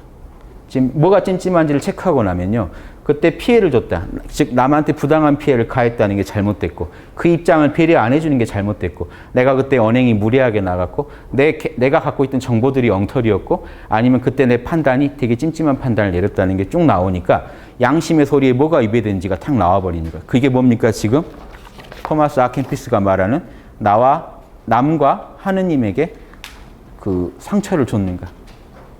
이게 체크가 되겠죠. 예, 이렇게 해서 양심의 소리를 듣고요. 자, 이게 지금 카톨릭식으로 하면 양심 성찰을 돕는 겁니다. 카톨릭에서는 양심 성찰을 하거든요. 양심을 성찰하게 됩니다. 즉, 오늘 하루요, 보십시오. 동생과 그 싸움할 때 하느님은 나한테 뭐라고 하셨는지를 알게 돼요. 이걸 쓰고 나면. 그때 하느님은 나한테 어떻게 하길 원했는지 알게 됩니다. 그리고 내가 하느님의 그 명령에, 요청에, 신호에 성실하게 응답했는지가 이 4단계로 나옵니다. 하느님의 뜻에 충실했다, 자명. 그렇게 했더니 결과적으로 나한테 이득이 되더라, 이런 게 아니에요. 하느님의 뜻에 충실해서 내 양심에 떳떳하다, 자명. 양심에 조금 찔린다. 하느님의 명령인 줄 알았는데 내가 좀 어겼다든가 명령인지도 몰랐다, 그때는 욕망에 빠져서, 환상에 빠져서, 자찜. 아주 캄캄했다, 찜자. 정말 하느님의 뭐 성령하고는 아주 담쌓고 작업을 했다. 그때 대응을 했다, 찜찜. 이렇게 해가지고 자기 심사를 자기가 한 생각, 말, 행동을 체크하신다면요. 하루에 하나 정도 악습이 떨어져 나갈 수도 있지 않을까요? 그걸 돕기 위해서입니다. 이 미래에 대한 판단은요. 질문은 많지만 똑같은 질문입니다. 이 항목을 자세히 쓰게 했을 뿐이에요. 앞으로 할 일도 그렇게 보시라는 거다. 미래의 일은요. 앞으로 내가 장차 어떤 회사를 맡았는데 직원들을 좀 잘라야 된다. 구조조정을 해야 된다. 하고 쓰고 이게 씁니다. 나 지금 깨어있나? 깨어있다. 사랑, 그들의 입장은 어떨까? 그들의 심정을요, 판단하지 마시고, 저 사랑에서는요, 입장을 바꿔서 쭉 생각해 보시는 거예요. 그분들의 심정은 어떨까, 지금? 길가에 뭐죠? 나 앉을 수도 있고, 가족이 지금 뭐 중학교 가는 애들, 뭐 대학 이제 들어간 아들, 쭉 그들의 심정을 헤아려 보는 겁니다. 헤아려 보지 않고 올바른 판단한다는 건 황금률 적용이 아니잖아요. 직장이건 학교건 가정이건 다 적용해 보세요. 인간 대 인간의 관계는요, 황금률밖에 없습니다, 답이. 그래서 황금입니다. 불변을 상징해요. 불변의 룰이다. 인간관계에서는요. 인간이 존재하는 한은 이건 불변이다. 내가 대접받고 싶은 대로 먼저 대접해야만 된다는 겁니다. 그래야 인간관계는 올바로 이루어진다. 공생할 수 있다. 이게 황금률입니다. 그걸 따져보기 위해서 하는 거기 때문에 그 상대방 마음을 먼저 충분하게 그 사람들 입장이 한번 됐다 나와야 돼요. 그들의 속에 들어갔다 나오는 걸 사랑 파트에서 하셔야 됩니다. 정의. 자, 이제 상대방 심정 다 알았어요. 그들에게 나는 혹시 피해 주는 게 있는가 없는가부터 있다면 무엇이고 또 뭐죠? 피해를 안 주려면 어떻게 했는가지도 한번 생각해 보실 필요가 있습니다. 그리고요, 반대로요, 그들이 나에게 피해 주는 건가 뭔가도 따져보셔야 돼요. 나도 내가 대접받고 싶잖아요. 상대방이 혹시 나한테 부당하게 대하는 건 뭔가, 나와 남을 한번 충실히 따져보십시오. 또 이 사랑에서도 하나 빠졌는데, 사랑에서요, 내 에고도 한번 들여다보세요. 남의 속만 보지 마시고 자기 속 모르는 경우가 많아요. 솔직히 지금 이 사안에 대해서 내가 원하는 거 뭔가도 한번 보세요. 나와 남을 두루 알아야 우리가 그 전체를 다스릴 수가 있잖아요. 황금률을 가지고. 나와 남을 아시고 나와 남의 입장을 충분히 아신 다음에 나와 남이 서로 피해를 주고받는 건 뭔지 정확히 체크를 하세요. 아직 판단하지 마세요. 체크만 하세요. 그래야 양심의 소리를 들려요. 이렇게 체크하다 보면요. 자명하게 들려, 이렇게 분석을 하다 보면 자명하게 들리는 소리가 있어요. 느껴져 버리면 그대로 하시면 됩니다. 아버지의 뜻은 여기 있구나. 내 양심 그대로 이 일을 해결하려면 이렇게 안 하고는 도리가 없구나 하고 확신이 들어버린다면 이게 지혜죠. 지혜가 이루어지면 그대로 하시면 돼요. 아니면 더 분석해 봅니다. 서로 상대방에게 예절을 어기는 부분은 없는가? 내가 혹시 이제 그분들한테 싫은 명령을 내릴 때 어떻게 표현했을 때 제일 조화롭게 그분들이 받아들일 것인가까지 미리 검토를 해봐야 된다는 겁니다. 아까 말씀드렸죠. 100만 원을 줘도 땅에 던지면 울컥하고 받아요. 받아도. 그렇죠? 조화를 깬 겁니다. 조화를 이루면서 내가 원하는 걸 이루려면 어떻게 해야 되는가를 따져보신 뒤에 지혜. 이런 판단 전체에 걸쳐서 나는 지금 자명한지 내 선택은. 혹시 찜찜한 구석이 있다면 뭔지. 이걸 따져보시고 나면요. 양심의 소리가 선명히 들립니다. 그래서 저는 이 황금률 노트를 그 양심 컨설팅이라고 합니다. 양심한테 컨설팅을 한번 받아보시라는. 양심 컨설팅 노트랄까요? 양심하고 상의하는 겁니다. 그래서 여러분이 과거에, 미래에 양심의 소리가 어떻게 나한테 그 명령을 하고 있고 나는 어떻게 따랐는지 아니면 앞으로 어떻게 따를 건지를 상의해보는 자신의 양심과 상의해보는 노트라고 생각하고 만들었습니다. 그래서 이 노트를 쓰시면 지금 이 말하는 부분이 해결이 되겠죠. 자, 다시 볼게요. 아침에는 뜻을 세우고 저녁에는 너가 아니를 살펴보라. 오늘 하루 동안 말은 어땠고 생각은 어땠고 행동은 어땠는지 살펴보라. 너의 하루 일과 중에 하느님과 남의 마음을 상하게 한 적이 있을지도 모르기 때문이다. 이해되시죠? 이 노트를 쓰시면서 마음속으로 끝없이 황금률을 가지고 점검하세요. 황금률 하나면 충분합니다. 예수님이 가실 때 그랬어요. 요한복음에서 내가 너희들한테 새 계명을 준다. 기존 계명을 없애는 게 아니고요. 기존 계명을 다 지킬 수 있는 더 핵심 키를 준 겁니다. 이것만 지키면 기존계명은 그 안에 다 들어있다. 뭐냐? 서로 사랑하라. 황금률을 지켜라는 얘기죠. 황금률을 지켜라. 사랑한다는 건요. 나 너 사랑해. 이걸로 사랑이 안 돼요. 부모님이 자식을 사랑해줘도요. 자식은 부모님을 원수로 할 수도 있습니다. 부모님이 너무 사랑해줬는데 자식 입장에서는요. 내가 하고 싶다는 거 어려서 지금까지 하나도 못하게 하고 나는 생명체로서 존재 의의가 없다라고 판단할 수 있어요. 그래서 극단적인 선택을 할 수도 있습니다. 사랑 때문에 죽을 수도 있어요. 왜? 그 사랑은요. 지금 이게 안 맞았기 때문에 그래요. 깨어있지 못했고 그 사랑이 남의 입장을 배려를 못했고 정의를 어겼고 무례했고 지혜가 부족했기 때문에 상처를 준 겁니다. 이걸 다 충족시키는데 남한테 상처가 갈 수가 없어요. 이해되십니까? 황금률은 그런 거예요. 아주 지상 명령입니다. 하늘에. 서로 그렇게 하라. 왜 그럴까 생각해 보세요. 이건 종교를 떠나서예요. 아무리 그 미개한 생명체도요. 생명체가 존재하는 한 생명체들끼리 지켜야 할 룰입니다. 어떤 생명체도 고통받는 걸 좋아하지 않아요. 그래서 남한테 고통 주면 안 됩니다. 그래서 서로 간에 내가 받기 싫은 건 저쪽도 받기 싫을 거라고 생각하지 말아야 돼요. 개인의 기호를 얘기하는 게 아닙니다. 생명체면 반드시 싫어할 걸 하지 말라는 겁니다. 생명체면 반드시 원할 걸 해주라는 겁니다.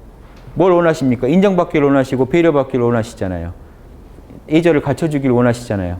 그러면 나는 아는데 왜 남한테 안 하냐는 겁니다.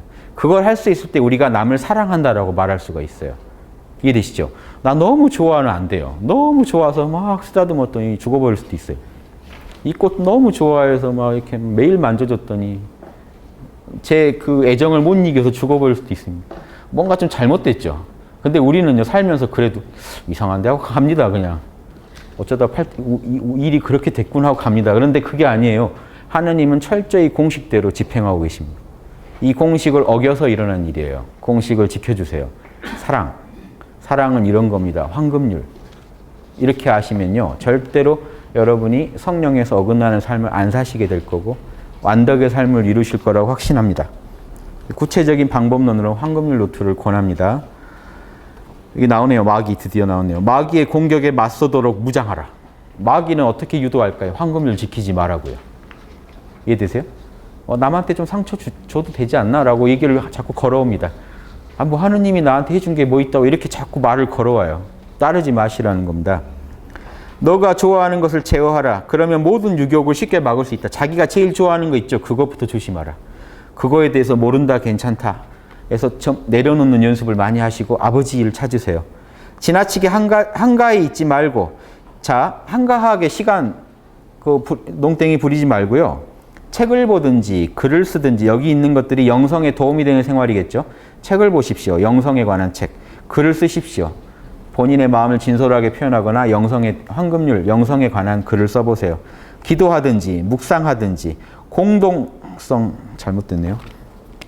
공동선입니다. 책에는 잘 나와 있을 테니까 공동선을 위한 일을 하든지 무엇인가를 행하라. 이해되시죠? 자, 명상만, 난 기도만 할래. 이게 안 됩니다. 공동선, 모두에게 좋은 일을 하셔야 되고요. 책도 보셔야 돼요. 지식이 부족하면요, 남을 못 도와줍니다. 보십시오. 재료가 부족하면요, 제가 아무리 총명의 빛이 내 안에 감도라도요, 재료가 너무 없으면요, 뻔한 거밖에 못 알아내요. 아버지가 더 주고 싶어도요, 제 혼에서 그걸 이해할 어떤 정보가 없으면요, 이해 못하는 수가 있습니다. 그러겠죠? 예, 그렇게 하시면 적당히 좋은 책들을 자꾸 읽어서 지식을 넓히 위해서 읽는 게 아니고요, 자명하다는 말을 끌어내기 위해서 많은 재료를 넣으시면요, 훨씬 지혜롭고 풍성한 영성 생활을 누릴 수 있습니다. 자, 13번 1권 20장 3절입니다. 누구든지 자신의 착한 양심을 증명할 수 없으면 안심하고 즐거워하지 못한다. 뭔 말일까요? 양심이 맞다라고 안 해주면요, 우린 기쁨이 없다는 겁니다. 양심을 증명한다는 얘기는요, 양심이 맞다라고 해준다, 자명하다라고 얘기해준다는 얘기입니다. 양심의 인정을 못 받으면요, 우리는 기쁨이 없다. 이거는 모르는 사람이 있을까요? 종교를 떠나서. 그러니까요, 진정하게 만약에요, 이런 내용을 남한테 전도하고 싶다면요, 양심으로 접근해야 됩니다. 종교를 떠나서 누구나 아는 양심으로 얘기를 해야지. 그렇죠? 특정 종파 얘기를 하면 남들이 듣겠습니까? 하지만 이 양심은요, 이미 다 이렇게 쓰고 살고 있는데요. 당신 마음속에서 일어나는 일의 원리를 내가 설명해 줄게 하고 설명해 주면서 여러분이 스스로 이 원리를 잘 알고 사시는 모범이 될 때 상대방도 전도가 되고 도를 따르겠죠. 저는 이게 제일 어떤 종교를 불문하고 전도의 원칙이라고 생각합니다. 왜냐? 내가 안 해보고 남한테 얘기하는 건 우리도 싫잖아요. 그런 대우받기 싫잖아요. 그래서 그렇게 하는 사람이 와서 얘기해 주길 우리는 원하고 있고, 이왕이면 자명한 얘기를 해주길 원하고 있잖아요. 그렇게 해주세요. 그러면 저쪽의 양심이 좋아라 합니다. 상대방 양심을 설득하는 전도를 하고 상대방 양심을 설득하는 가르침을 펴야 목자의 길을 이룰 수가 있습니다. 상대방 욕심을 설득해서는 안 돼요. 야, 이거 하면 내가 1,000원 줄게. 이것도 뭐 원대한 방편일 수는 있습니다만은 제 개인적으로는 제 양심을 설득하는 게 훨씬 좋지 않을까요? 고급스러운 전도 아닐까요? 얘기를 들으니 너무 자명한 거예요. 사람이 그렇게 안 살면 큰일 나겠네 하는 마음이 들게 하는 게 진짜입니다. 아유, 거기 안 가면 나 장가 못 가겠네 이게 아니고요. 거기 가야 내가 사람다운 삶을 살겠네 하는. 양심을 유혹하느냐 욕심을 유혹하느냐가요 다르고요. 그리고 사람 살면 이게 또 같이 겹쳐져 있어요. 그렇죠? 또 적당히 재미도 필요합니다. 사람은. 그래야 또 마음을 내고 해서. 하지만 항상 이 양심을 포기하면 안 돼요. 이 두 개가 같이 가야 됩니다. 그래서 훌륭한 정치는 국민들의 양심을 자극하지 않는 정치죠. 그렇죠? 밥도 먹여주고 다 좋은데 양심을 자극하면 안 돼요. 그럼 국민들이 촛불을 들고 일어나거든요. 양심을 자극하면 일어나게 돼 있어요. 이거는 불변의 룰입니다. 인간은 그렇게 만들어져 있으니까요. 안에서 자명하게 아니다 싶어버리면 뭔가 행동으로 나오게 되지 않겠습니까? 양심을 건들면 안 돼요. 양심을 기쁘게 해주는 말을 하고 양심을 기쁘게 해주는 행동을 하면 절대 그 정치가 잘못될 리가 없겠죠. 이런 것도 이 원리에서 다 우리가 알 수 있습니다. 자, 착한 양심이 인정 안 해주면 우리는 안심도 못하고 즐거워도 못한다 라고 했습니다. 그러나 성인들은 안전하게 살면서도 성인들은요, 양심을 늘 지키고 살면서도요, 하느님을 늘 두려워하는 마음으로 살아요. 이게 진짜 성인들입니다. 왜냐? 한 인간이 아무리 덕을 갖춘다고 해도 하느님에 비하면 부족하기 때문에 늘 두려움과 겸손 속에 살아요. 이게 완덕이에요. 여러분 완덕 그러면요, 어떤 완성된 모습, 이제 나의 지금부터 하느님 이게 아니에요. 하느님을 두려워하는 마음이 더 커집니다. 더 조심하는 사람이 완덕이에요. 묘한 얘기죠. 이렇게 알아두시면 완덕에 대한 정확한 이해가 되실 겁니다. 더 두려워하는 사람이에요. 이게 신기한 게요. 논어에 보면 그래요. 공자님은요, 한 번도 자기가 뭐 잘한다는 얘기를 안 합니다. 내가 인의지를 못한다. 내가 형한테 황금률 못한다는 얘기를 고백하세요. 내가 동생한테 바라는 걸로 형한테 못 해준다. 내가 자식한테 바라는 걸로 아버지한테 못 해준다. 내가 친구한테 바라는 걸 가지고 내 친구한테 못 해준다. 못 빠졌죠? 네, 이런 식으로 늘 자기 자신을 부족하다고 하고요. 논어에 이 구절이 나옵니다. 군자는 천명을 두려워한다. 하느님을 두려워한다. 그래야 군자다. 소인은 천명을 두려워하지 않는다. 그래서 기타 행동하는데 거리낌이 없다. 이해되시죠? 자, 우리가 완덕을 한다는 건요, 내가 성령과 하나가 돼서 오만해지는 게 아니고요, 성령의 명령을 어길 수 없는 경지가 완덕이기 때문에 성령의 명령이 더 크게 들리고 천둥처럼 크게 울린다고 그랬죠. 제가 더 조심하는 사람입니다. 그래서 이분은 늘 평화롭고 사실은 걱정이 없어요. 명령만 따르면 아무 일이 없으니까요. 그래서 그들은 놀라운 덕행을 하고 많은 은총을 받았지만 그렇다고 덜 조심하거나 덜 겸손하지 않는다. 악인들이 안심하는 것은 교만과 자존심으로부터 나오는 것이니 마지막에는 스스로 속았음을 깨닫게 된다. 예, 이 세상 떠난 날 내가 추구했던 게 얼마나 부질없는지 알게 된다. 이 사실은 세상 떠나기 전에, 마지막에 깨닫기 전에 그 교만과 자존심을 부릴 때부터 사실은 깨달아요. 그렇죠? 양심이 보채서 괴롭히게 하니까요. 괴롭게 만들어요. 뭔가 답답하고 찜찜하고 찔려요. 그걸 버티다가 잘 살았는데 마지막에 되면 정말 여실하게 드러난다는 거죠. 자기가 속고 살았다는 걸. 침묵과 고요함 속에서. 자, 혼이 참나를 만나려면요, 이 성령을 만나려면 침묵해야 됩니다. 세상 것들에 대해서 마음을 끊는 게 침묵이에요. 입 다물고 있는 게 침묵이 아닙니다. 입은 다물었는데 생각은 막 안드로메다까지 갔다 오면 아니고요. 생각이 고요한 걸 침묵이라고 합니다. 생각도 다 말이에요. 여러분 생각이 말처럼 들리시죠? 조용하면요, 더 시끄러워요. 생각의 소리가. 그래서 그 소리가 조용해져야 되니까 몰라를 쓰세요. 몰라라고 해보세요. 몰라는 무관심이죠. 그 친구들한테 무관심 해보세요. 싸우면 상대가 안 돼요. 너무 시끄러우니까. 몰라. 예, 동네 애들 시끄럽지만요, 듣고 있으면 더 화가 나요. 더 소리가 커져요. 차라리 재밌는 일에 푹 빠지셔야지 있지, 들으면 들을수록 신경을 거슬리게 합니다. 잡념도 그래요. 잡념 저거 좀 없으면 내가 아버지 만날 텐데 하면요, 더 커져요, 잡념이.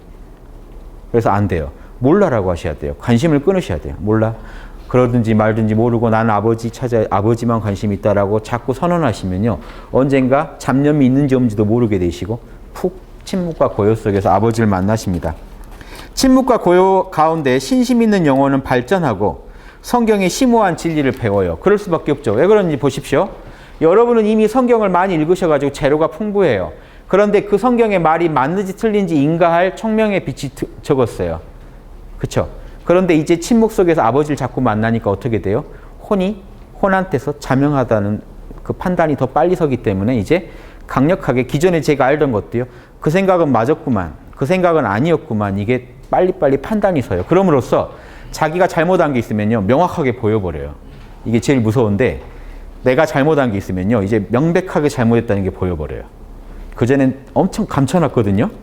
뭐 사람이 다 그렇지 막 이렇게 해놨는데 침묵과 고요 속에서 나라는 욕망을 내려놓고 딱 보니까 나도 남처럼 보이기 때문에 내 잘못한 것도 선명하게 남의 거 보듯이 보여버려요. 그러면 진정한 반성이 그 다음에 이제 따릅니다. 뭘 잘못했는지 알고 반성을 해요. 반성문 쓰라고 하면요, 막 몇십 장도 써요. 영혼 없는 반성. 계속. 잘못했고요, 잘못했고요. 근데 진지한 한 번의 반성이 귀합니다.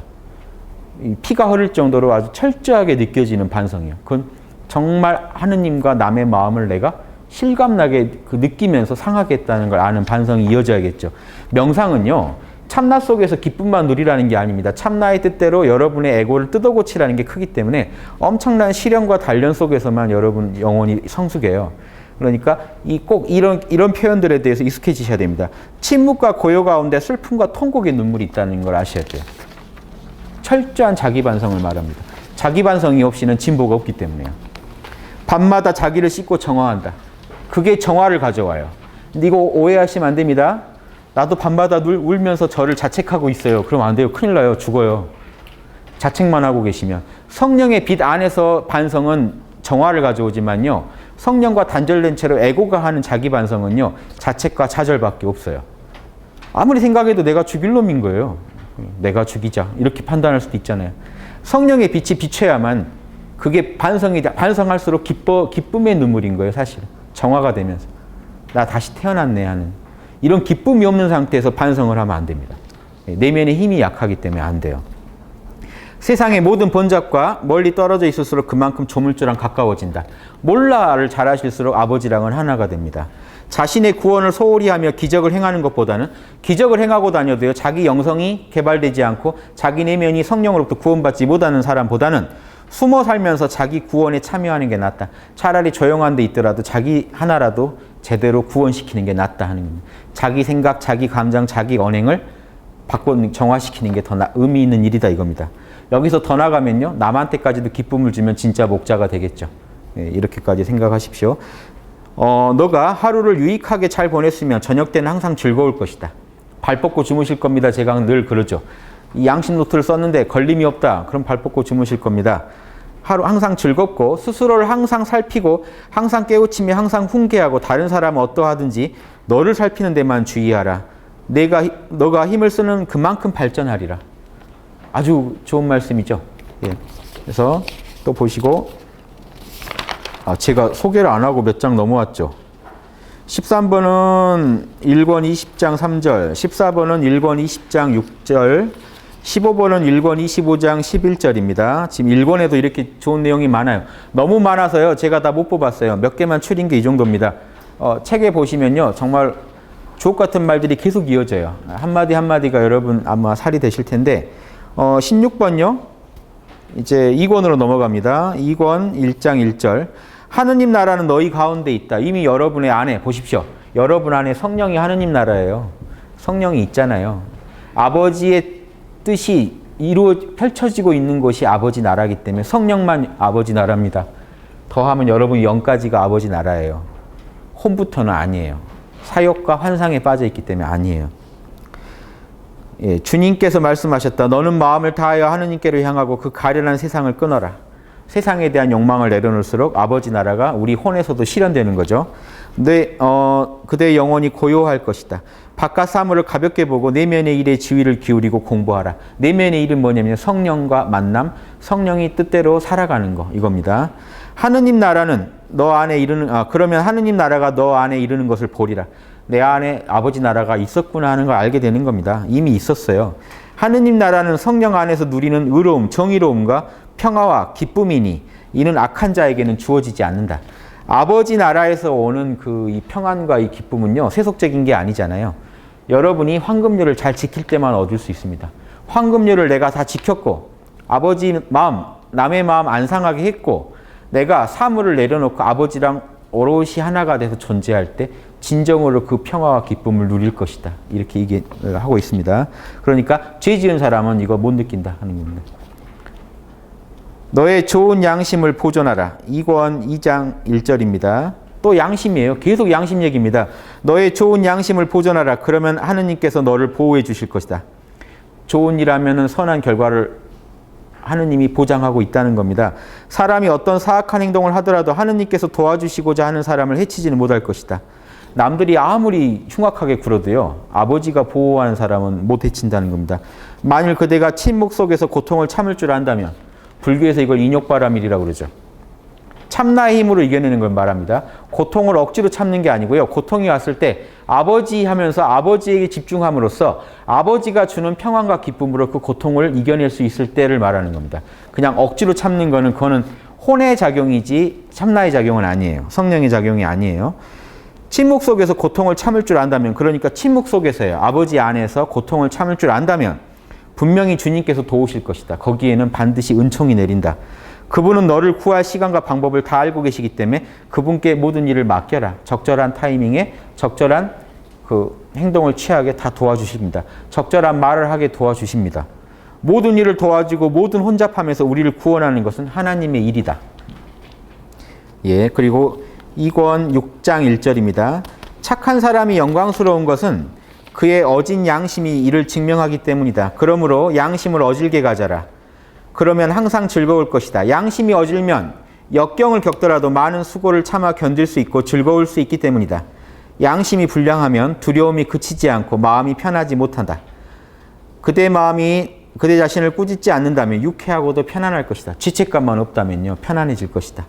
그대 마음이 그대 자신을 꾸짖지 않는다면 유쾌하고도 편안할 것이다. 무엇이든지 잘한 다음이 아니면 즐거워하지 마라. 즉 잘한 다음이 뭡니까? 양심을 다 지키기 전에는 즐거워하지 마라. 만족하지 마라 이겁니다. 죄인들은 그래서 결코 참된 내적 즐거움이나 평화를 경험할 수 없다라고 단언했습니다. 이권 6장 3절이에요. 양심이 깨끗한 사람은 쉽게 만족을 누리고 평화를 얻을 것이다. 양심이 실천하라는 대로만 하셨잖아요. 그럼 만족이 오는 거예요. 그걸로 인해서 돈을 벌었니 이러니 안 따집니다. 욕심 있는 사람이 그걸 따지다가 다시 양심을 또 부정하게 되거든요. 그대가 칭찬을 듣는다고 더 거룩해지는 것도 아니고 책망을 듣는다고 더 천해지지도 않는다. 남의 평가에 신경 쓰지 마라. 그대 내면이 양심을 따랐는지 안 따랐는지 스스로 평가한 그 인가 있죠. 자기의 인가를 중시하라는 겁니다. 너는 그대로 너다. 사람은 얼굴을 보고 가치를 헤아리지만 하느님은 그대의 마음을 본다. 사람은 행동을 살피지만 하느님은 그 뜻을 살핀다. 예, 이거 꼭 알아두시고요. 자, 몇 개 안 남았는데 빨리라도 제가 읽고 끝낼게요. 책을 보시면서 이 구절들은 꼭 읽어보시라고 제가 소개해 드리는 겁니다. 3권으로 넘어갈게요. 3권 11장 3절인데 3권부터는요, 이제 주님의 말씀과 제자의 말이 이제 문답하는 형식으로 이루어집니다. 지금 이 부분은 주님의 말씀 부분이에요. 내가 원하는 것은 무엇이든지 오직 나의 원의, 원과 의니까요. 나의 뜻이에요. 내가 원하는 생각대로 따르는 것이어야 한다. 이게 지금 요즘 말하는, 쉽게 말하면 아무거나 내가 욕망하면 이루어진다. 하느님이 도와준다가 아니라는 지금 증거입니다. 주장이에요. 보세요. 네가 원하는 거는 반드시 내가 원하는 것이어야 한다. 자신을 사랑하는 사람이 되지 말고 내 뜻을 채우는 데 힘써라. 너한테 있는 어떤 바람이라도 소망이라도 어떤 소망이 너를 강력하게 끌고 갈 때가 있을 것이다. 하고 싶어 죽을 때가 있을 것인데 보십시오. 그때에는 그 소망이 내 영광을 위한 것인지 아니면 너의 편의를 위한 것인지 정확히 자세히 살펴라. 그 뜻이 내가 나에게 관한 것이라면, 주님에게, 하느님께 관한 것이라면 내가 어떻게 섭리하든지 어떻게 처리하든지 그대는 만족할 것이다. 원래 아버지를 위해서 한 일이었으니까요. 아버지 뜻대로 하겠습니다 하고 한 일이니 결과가 어떻든 아버지가 이렇게 하셨구나 하고 만족할 텐데, 만약 네 욕망을 위한 것이라면 반드시 방해가 되고 괴로울 것이다. 뜻대로 잘 안 될 테니까요. 하느님이 왜 그 개인의 욕망대로 해주시겠습니까? 사욕대로. 하느님은요, 모두를 사랑하시는 분이지 어떤 특정 개인을 사랑하시는 분이 아니기 때문에 내가 아무리 제발 저 아가씨랑 결혼하게 해주세요 기도해도 저 아가씨가 제발 저 남자는 아닙니다라고 기도한다면 안 될 거잖아요. 아버지는 공정한 분이시니까. 그쵸? 그런데 내 기도만 생각한다는 거예요. 아버지가 좀 이상해. 내 기도를 안 듣는 것 같아. 좀 이상하죠? 판단이 되게 짧은 판단을 하고 있습니다. 멀리 보세요. 그게 아버지 뜻이라고 물어봤습니까? 아버지 뜻을 어떻게 물어보면 될까요? 자명하시면 돼요. 내 양심에 자명하면요, 아버지 뜻이 맞습니다. 내 양심에 찜찜하면 아닙니다. 당당하신가요? 자명하신가요? 물어보세요. 그러면 아버지 뜻인지 아닌지 알 수 있어요. 다는 몰라도요, 큰 건 알아요. 그쵸? 영성지능이 올라갈수록 더 잘 듣겠지만 아무리 영성지능이 부족해도요, 아닌 건 아닌 줄 알잖아요, 사람은. 그거를 무시하고 아무거나 끌어당기지 마시라는 겁니다. 주님의 말씀이에요. 너가 참된 즐거움을 누리고 나의 위로를 풍족히 얻으려거든 세상의 모든 걸 버리고 저급한 일체의 쾌락을 없애버려라. 나 말고 다른 거 사랑하지 마라 이겁니다. 요즘 보면요, 종교단체가요, 주님 하지만요, 사실은요, 주님은 핑계고 돈을 더 사랑하시는 분들도 많아요. 그쵸? 나 외에 다른 걸 사랑하지 말라는 게 이겁니다. 세상 돈을 사랑해요. 세상의 권력, 명예, 돈 이런 걸 사랑하신다면 반성하셔서 돌리라는 겁니다. 포기하지 마시고요. 내 마음이 그랬구나 하고 내려놓으시고 성령한테 더 집중하시면 됩니다. 그러면 축복이 내릴 것이고 위로를 받을 것인데 만약에 그러려면요. 그러나 그런 수준에 도달하려면 반드시 어떤 형태로든 근심을 하게 될 것이다. 쉽게는 안 될 것이다. 주님의 말씀이에요. 쉽게는 안 될 거다. 근심을 하게 될 것이다. 즉 악습하고 싸워야 되잖아요. 전투를 치를 준비를 하셔야 됩니다. 단 아버지와 함께라면 치를만 해요. 싸워야 하는 수고를 겪어야 된다. 이미 깊게 뿌리 내린 습관 때문에 힘들겠지만 악습을 이겨내야 되니까요. 이게 불교로 말하면 업장정화입니다. 업장을 이겨내야 돼요. 견성했다고 끝이 아니에요. 업장 이겨내야 부처되지. 그래서 습관 때문에 힘들겠지만 이는 더 좋은 습관을 기름으로써 극복할 수 있다. 양화가 악화를 구축해낸다는 겁니다. 좋은 습관만이 나쁜 습관을 이겨낼 수 있다. 그러니까 좋은 습관을 계속 들여야죠. 나를 반성하고 하느님을 찾는 습관을 들여야 됩니다. 비록 육체는 이를 싫어하겠지만 육체가 뭔 생각이 있겠습니까? 육체가 아니고요. 육체에서 오는 쾌락입니다. 육체가 내 마음을 흔들어 놓는 그 마음은 싫어하겠지만 육정이라고 하는 게 맞겠죠. 육정은 싫어하겠지만 영적인 노력으로 육정을 제어할 수 있다. 충분히 할 수 있다. 성령은 욕심 잡는 건 성령이다. 성령은 이겨낼 수 있다. 마귀가 너를 충동하고 괴롭히겠지만 기도로 마귀를 물리치고 마귀의 힘을 일단 차단시킨 다음에요. 부지런히 유익한 일을 선행을 해가지고 마귀의 공격을 막아내라. 아주 친절한 팁이 다 있습니다. 그럼 제자가 또 뭐라고 하는지 보죠. 이거는 앞에 거는 3권 12장 5절이었습니다. 3권 31장 1절이요. 제자의 말입니다. 모든 피조물을 초월하고 자아를 완전히 떠난 탈원 상태. 자, 보십시오. 그림 속에 이게 있죠. 혼을 떠난 탈원 상태는 영과 성령밖에 없겠죠. 이 상태에서 이르러 만물의 창조주이신 당신은 다른 피조물과 결코 같지 않음을 깨달아야 할 것입니다. 인간은 그래야 합니다. 자기를 다 내려놓고 혼을 내려놓고 아버지와 하나가 될 수 있어야 됩니다. 그래야 우리는 다른 피조물하고 아버지가 어떻게 다른지 압니다. 어떤 피조물이든지 그것에 얽혀있는 사람은 하느님의 일에 온전히 몰두 못한 겁니다. 이처럼 모든 피조물을 완전하게 떠나고 헛된 사물에서 벗어난 사람이 많지 않기 때문에 결론은 간단하죠. 관상 생활을 하는 사람이 드문 겁니다. 아버지 보고 사는 사람이 드뭅니다. 아버지를 면전에 보듯이 이렇게 느끼고 사는 사람이 드뭅니다. 예, 그 다음에요. 3권 31장 2절이에요. 제자의 말이 이어집니다. 그렇기 때문에 영혼을 울리고 자기 자신을 초월케 하는 큰 은총이 필요합니다. 센 은총이 있어야 됩니다. 아버지의 은총이. 사람이 그 영혼으로 높이 오르고 모든 피조물을 떠나 완전하게 하느님과 결합하지 않으면 그가 안다는 것이나 그가 가진 모든 것은 아무런 가치도 없습니다. 성령을 잃어버리면요. 아무것도 무의미합니다. 자, 보십시오. 성령만이 불생불멸입니다. 영원한 생명이에요. 그쵸? 혼은 태어나고 죽어야 되잖아요. 이 자리 성령을 모르고는 영생이라는 건 불가능합니다. 여러분 안에 있는 영원한 생명을 알고 성령과 하나 되는 삶이 영생을 보장해 주지. 그렇죠? 영생이 보장이 안 됩니다. 그러니까 다른 건 다 무의미하다는 겁니다. 지상에 있는 건 다 놓고 가야 되니까요. 이 몸뚱이까지도. 그가 안다는 것, 가진 것 다 가치 없습니다. 오로지 한 분이시고, 자, 하느님 묘사 한번 들어보세요.